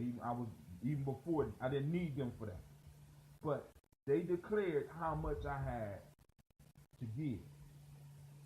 And I looked at the dude and I said, dude, you know, I mean, I'm not making a lot of money, and the amount that you got me paying per month is putting me in a situation where I got to decide on whether I should keep my car or keep my apartment. And let's get to the part of the story beyond the part where they told you basically sell your ass, do what you gotta do. No, I don't want to get beyond that part, because that's the part that kind of solidified and gives me a basic understanding of belonging to something, a basic understanding of nation building. Because this motherfucker looked me straight in my face and said, I don't give a fuck what you got to do. He ain't say give a fuck. I don't care what you got to do, but if this money is not in here at the beginning of every month, I'm going to put you in jail. There was no, the universe is going to handle you, or there's a reciprocity that you're going to have to go through, or we're going to allow God to handle it, or I'm going to meditate and I'm going to pray. No, nigga, you don't have this money in here. You're going to jail. There's going to be consequences. And for our community for a long time, we have been able to deal in our community without consequences. We have been able to go ahead. See how, Tim, you always talk about the present, in the present moment. Right. And prepare for the present moment. At that present moment, your response is really what solicited the behavior that has been perpetual ever since. And so the piece is that, like, and I say that because I've been on both sides of the coin. I've been on the one side of the coin where it's like, yo, I'm gonna trust this system to know that to monitor that I am doing the right thing, and that my parental responsibility should never be,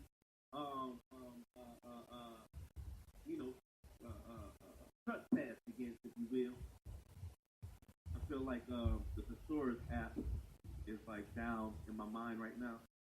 But the piece is that, on one side,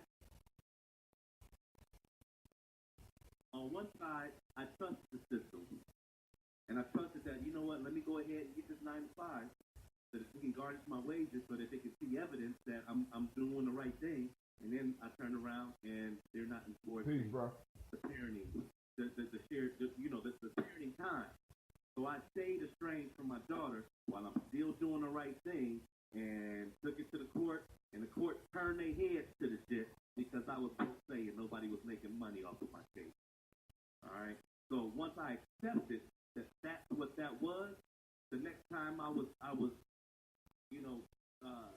have to deal with it with my son, and I got a child support letter in the mail, and I knew that child support was based off of some fakeness.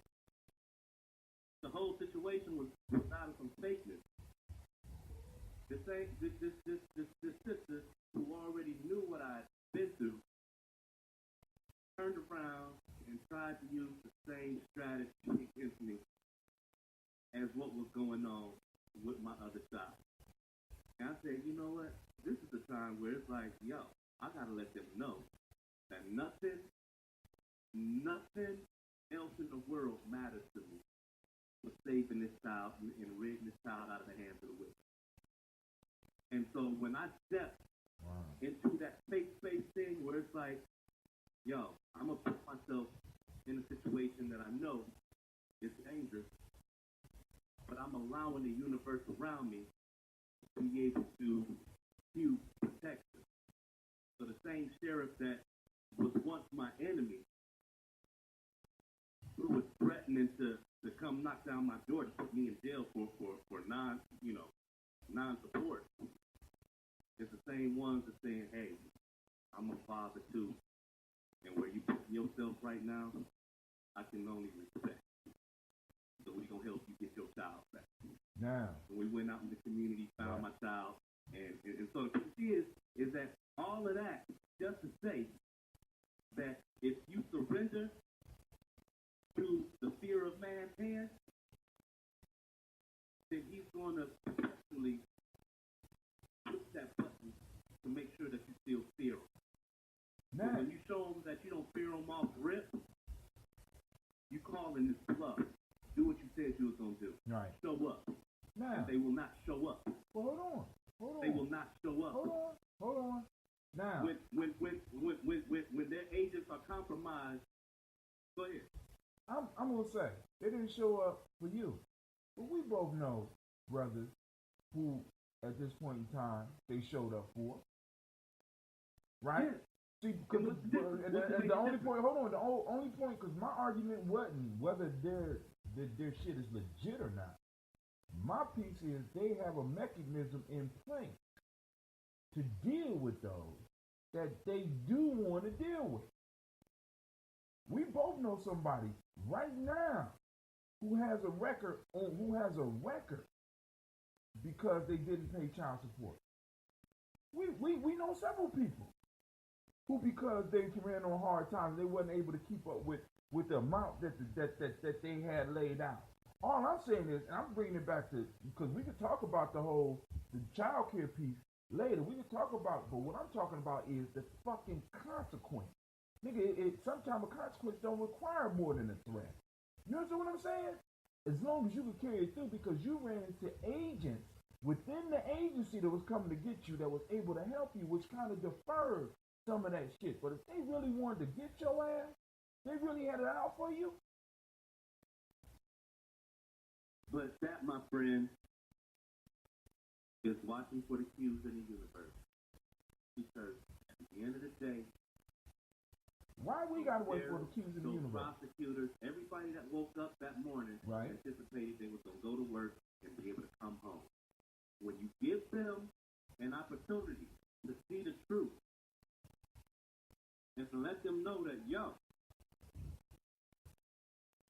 comes to my house, the same implements you use to cause intimidation are the same ones that I'm going to use from the inside to protect what's mine. It makes them think a little bit more about idle threats because the front lines are those sheriffs.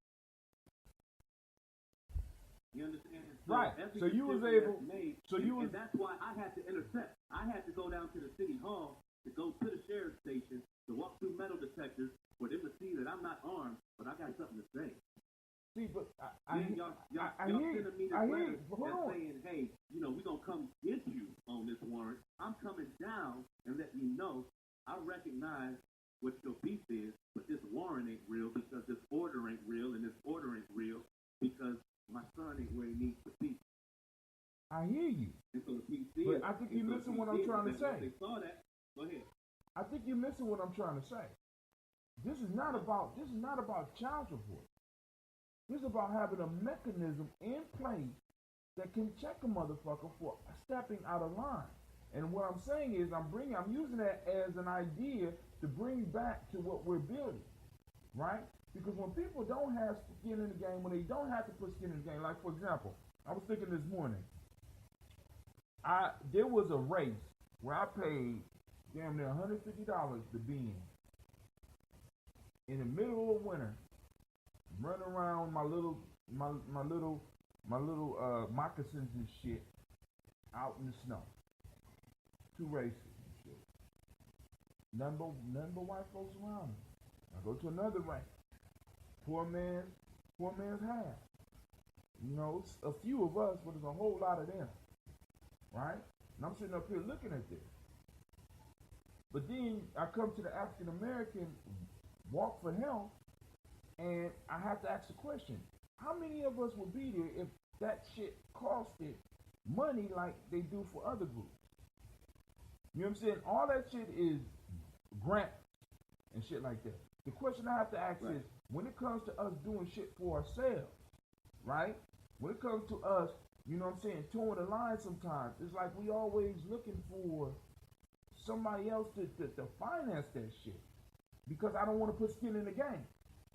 Right? This is why I had to start breaking the mold, because like I said, Shaka, when you come down, you know what I'm saying, I ain't got a lot to give you. Right? But I'm gonna give you something. You understand what I'm saying? Not that because I know you would have came any goddamn way. Right? But I'm like, boom, I asked you, I'm trying to get something.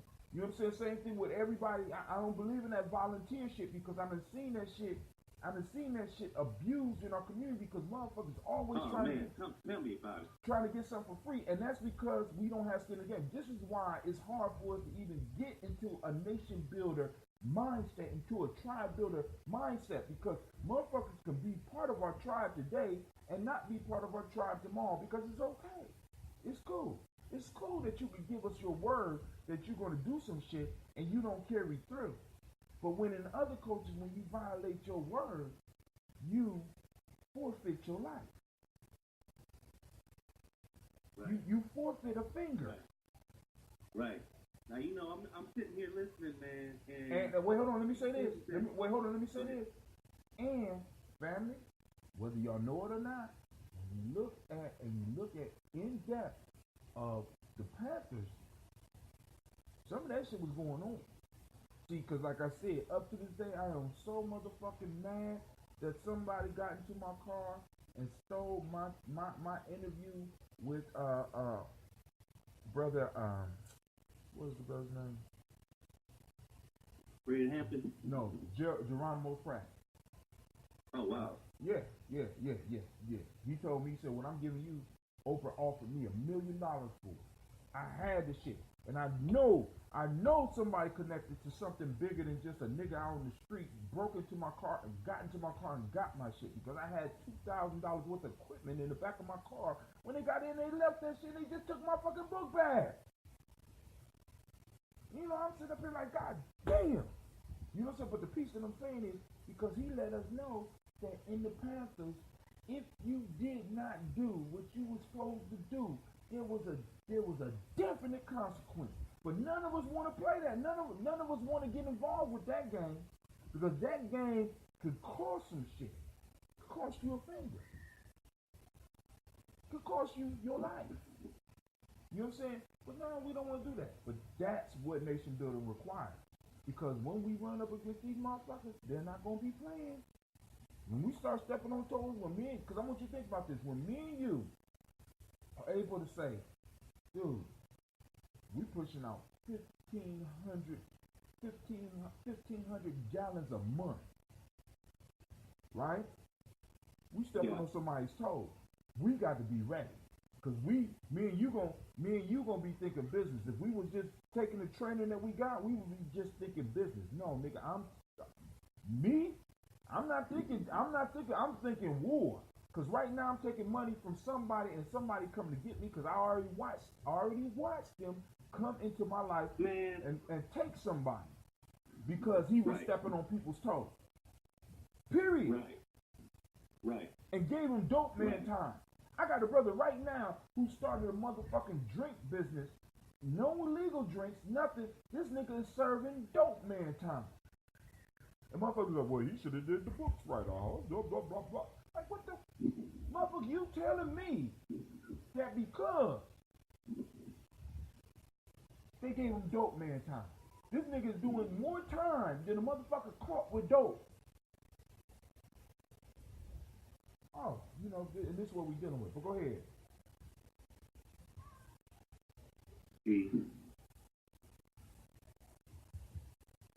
Okay, wait. You gotta, man. Okay, so here's what it is, man. Look, that's why we need territory. Because when we got a community that represents a certain culture, and a culture that has a very strict belief system, when we are imposed with things like child support and things that only cater to the faith-based society or fear-based society, in our territory, we have to demonstrate that the culture within these grounds don't even believe in that. So no, we don't acknowledge it, because we acknowledge only the real solution and the behavior that leads towards progress. So when we are able to demonstrate the peace and balance within our own, then they will realize it. And I wasn't going to go here at first, but I really want to encourage y'all to check out some of the cues that come from Hollywood too, because there's a true story about a certain people, but this show is an adaptation of it called Outsiders. And in Outsiders, you got a tribe, a real tribe of people that live up in the mountains in Kentucky somewhere, and they're totally self-sufficient. If they ever want beer or anything like that, they take their little 4x4s and four-wheelers, go down to town, ride into the grocery store, pick up whatever they need, and roll back up in the mountains. They don't believe in money. So how they pay for the beer? They steal it? Yeah, they just come and steal from the people down in the town. Because the thing is that the people down in the town is like, yo, that's the Pharaoh family. Those motherfuckers up in the mountains. Like, it ain't even no use to call them the police, because ain't no police gonna go up there and fuck with them. Like, they don't need us. They are barbarians up there. Like, for fun, they fight each other. Like, you know, they have like bare knuckle fights and stuff like that. They make music all day, and they got what they call a Brennan, who's the leader of their tribe. And you know, she passes down the staff. You know, and they got a real thing going on, right? But the piece is that the people down in the town, they realize, like, these people, they got a whole different way of doing things. You can't bribe them. They don't believe in money. And so what's happening is that in that town, a development company comes because they want the oil that's up on that mountain. right? They about to lose that mountain. But go ahead. Yeah. So the piece is that, hey man, watch the show. You tell me. No, see, Watch the show. now this the piece. This the piece here though. See, and this is where, and this a whole nother piece. How far are you willing to push it? You understand what I'm saying? Are you willing? See, because freedom has never been free. It requires a price. And that price oftentimes is you being willing to lay your life on the line. Yeah. See, a lot of us would be like, well, fuck that. I'm not going to move. We're going to kill you. Okay, I'm moving. I'm grabbing my shit right now. But then you got those other motherfuckers be like, yo, you want this?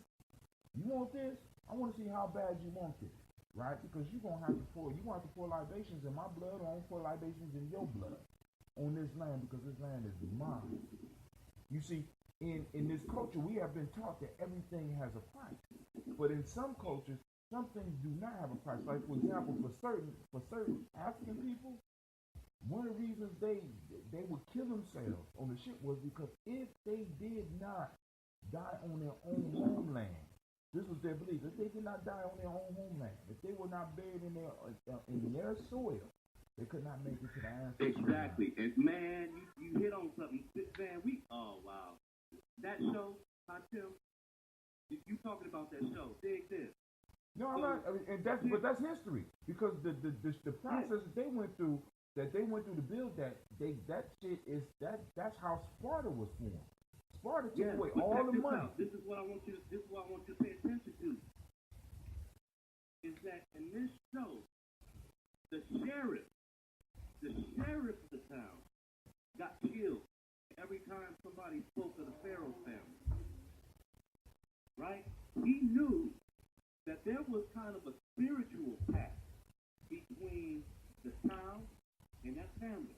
Because at any given moment, those motherfuckers can come off of that hill and there won't be no town. At all. At all. Right? They don't believe in what you believe in.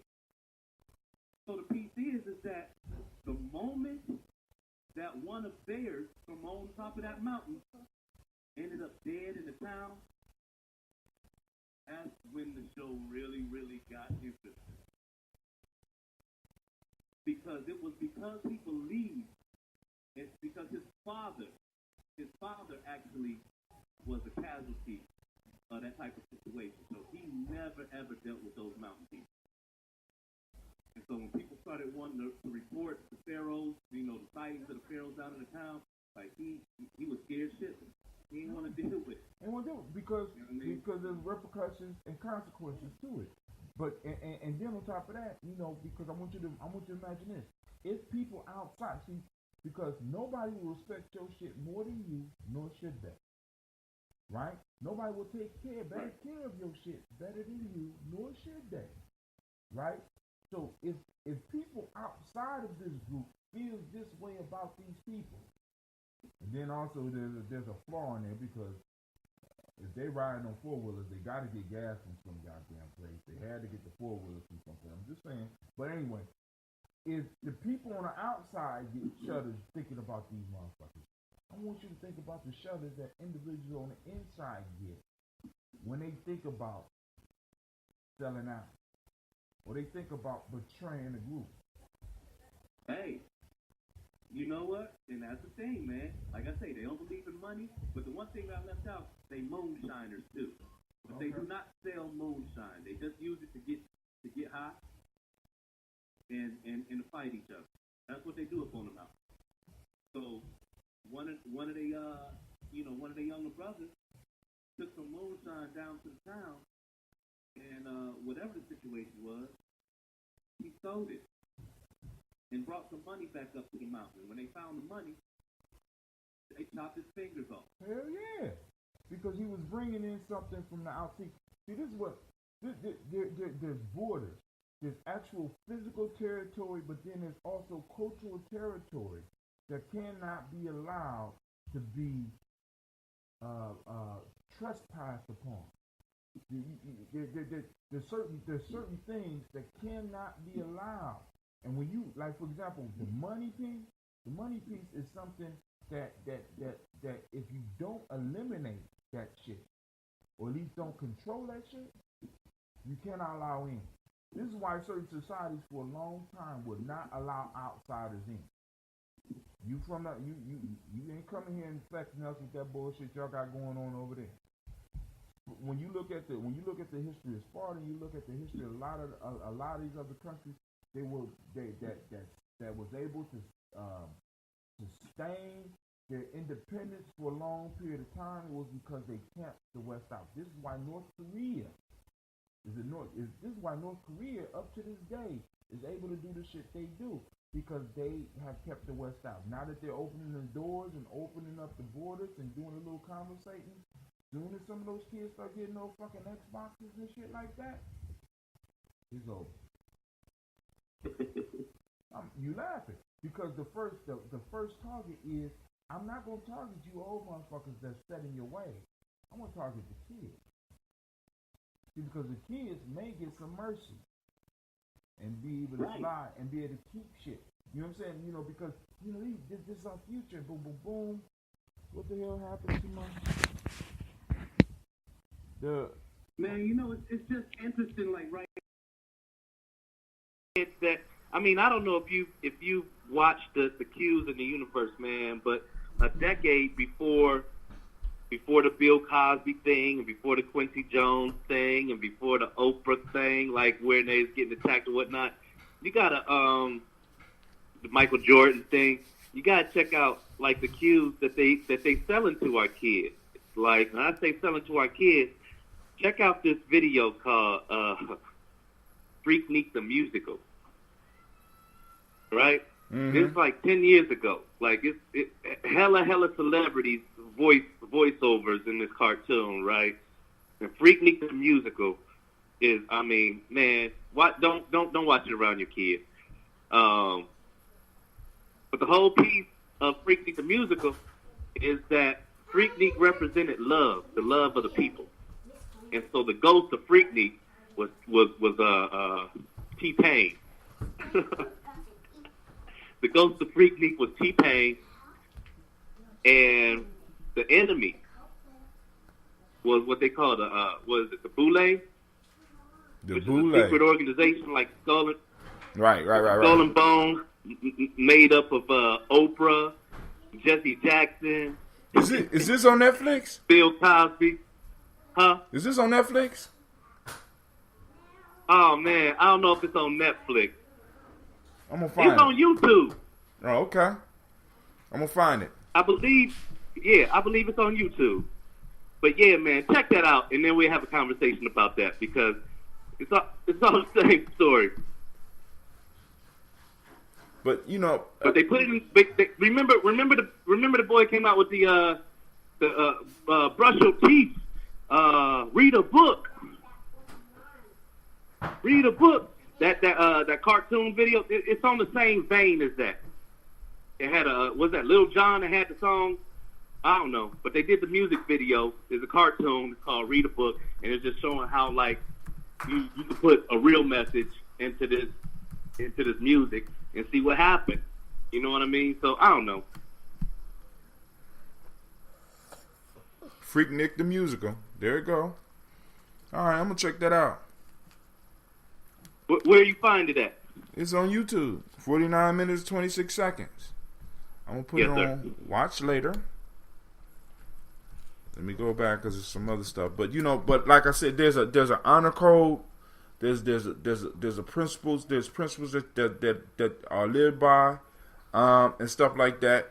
And it's like, yo, man. And it's like, yo, we're not going to be successful until we're able to hit on this shit, man. At all. You know what I'm saying? Until we are able to have these discussions and really, really deal with it. Because like I said, man, you can't have these. We can't build nothing with these sometimey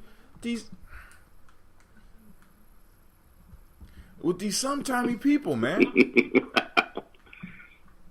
Yeah, I mean, you know what? The alignment has to happen on a more fundamental level, and that fundamental level is functionality.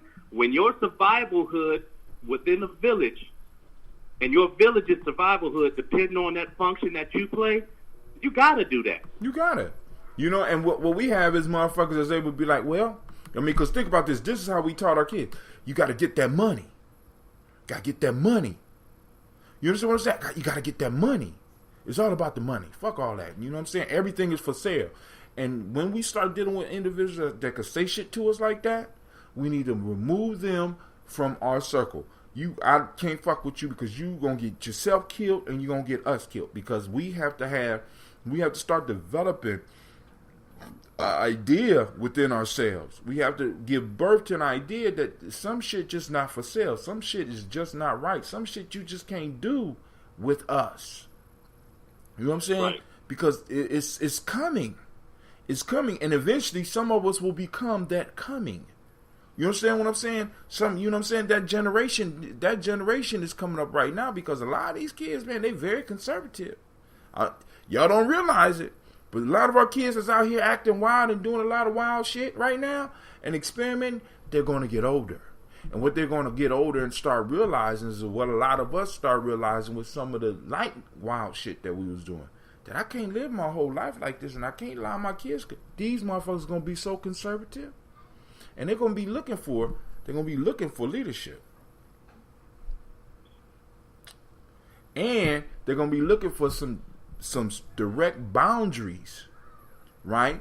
That, you know, that is some strict conservative type rules, even though I'm not a conservative motherfucker. I'm not in, you know, but you understand what I'm saying. They're going to be looking for a distinct territory on all 5 levels of instinctive, intuitional territory, a mental territory, a emotional territory, a spiritual territory, and the next one is a physical territory. And all of those gonna have to have distinct boundaries around which that once you cross over that shit, it's over. Like, for example, we got a whole lot of motherfuckers that's putting hands on these sisters, man. You know what I'm saying? That's putting hands on sisters, and my whole piece is, like, for example, even with the child support thing, we would have a whole lot less problems if we was kind of doing some of this shit internally. If we was, you know what I'm saying? Because it's like, you know, in order to deal with these issues, we have to go to an outside source. What type of power do you have when you having a motherfucker? You got to call the police. We got to call the police because if you handle it, you're going to jail. And you know, we already dealing with some shit like this. We're already dealing with some shit like. You understand what I'm saying? It's like, yo, you know, because if I handle it, because I gotta be very clear. You still in love with this motherfucker? You know, I'm just asking, you know, because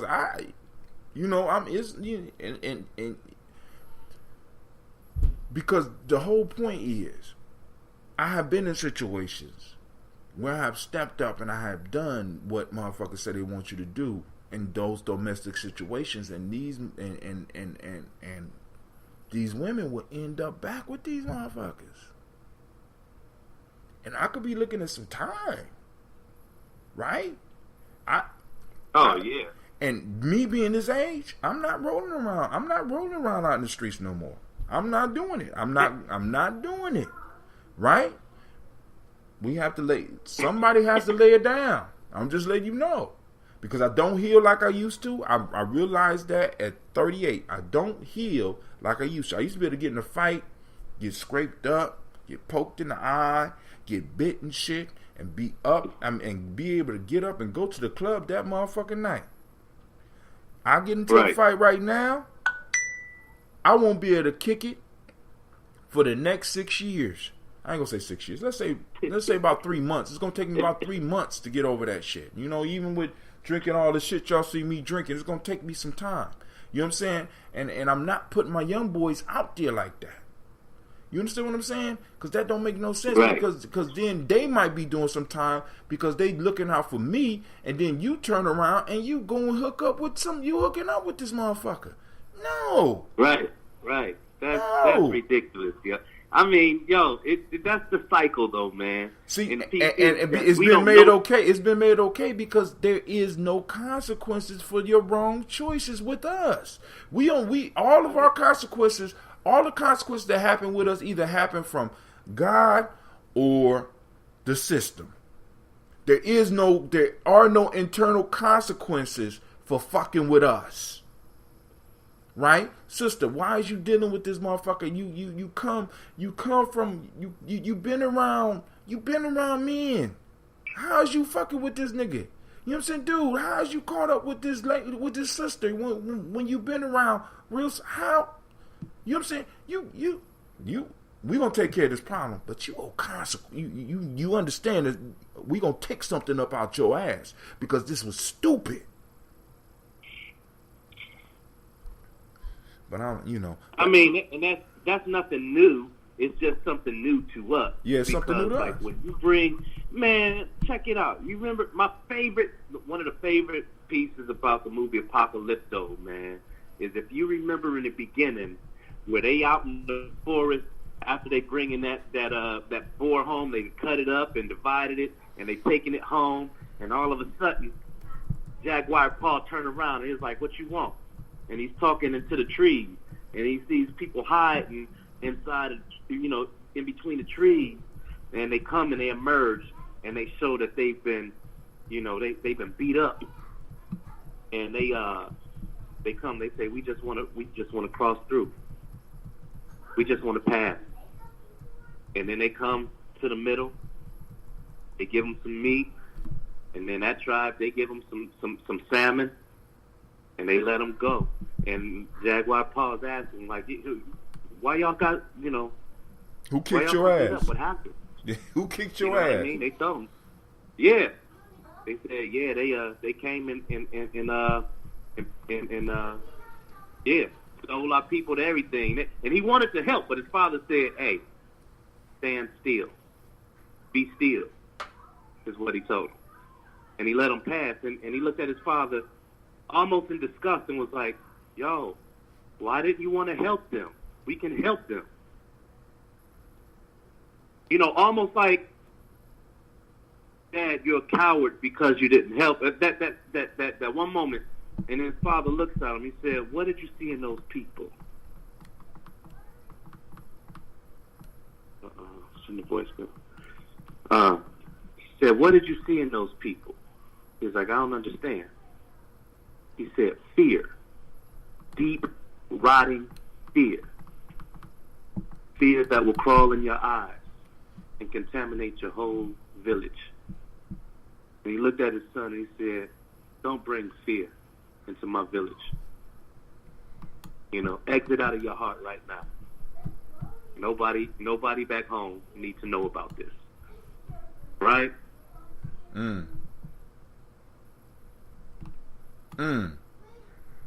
Alright, so also family, something out there for you to check out is Black Sands Entertainment on YouTube.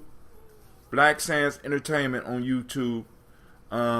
Especially if you have young people. They're a comic book company. They create, it's beautiful art. And it's based on you. I got Cleveland reading the book, and of course I'm gonna use it with Gye-Nyame Journey and the Warrior program. This shit is incredible. But family, I'm gonna let y'all go because I still haven't eaten. I need to go and put together some stuff for the school as well as for some future camping trips. I got to think about how we gonna do this this Marcus Garvey piece, and Chuck, I might be, I'll probably have to be reaching out to you about this too.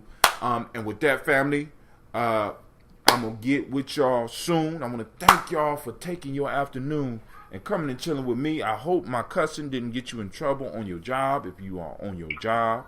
But what y'all showing me is that this shit can work. Because in my visualizations, I have been seeing that I've been able to do more of these and, in different ways and been able to employ a few people. So, all right, family, this is Brother Hatim. I want to remind you are now listening to Gye-Nyame Journey Media. This is a Heart of a Simple production. This has been the early afternoon daily toast. We've been on here almost 2 hours.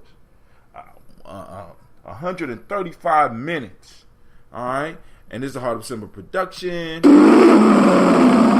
Where we strive to blow up your old paradigms. Remember, we will be gathering tonight at 9 p.m. Brother Shaka, do you have any final words for the people?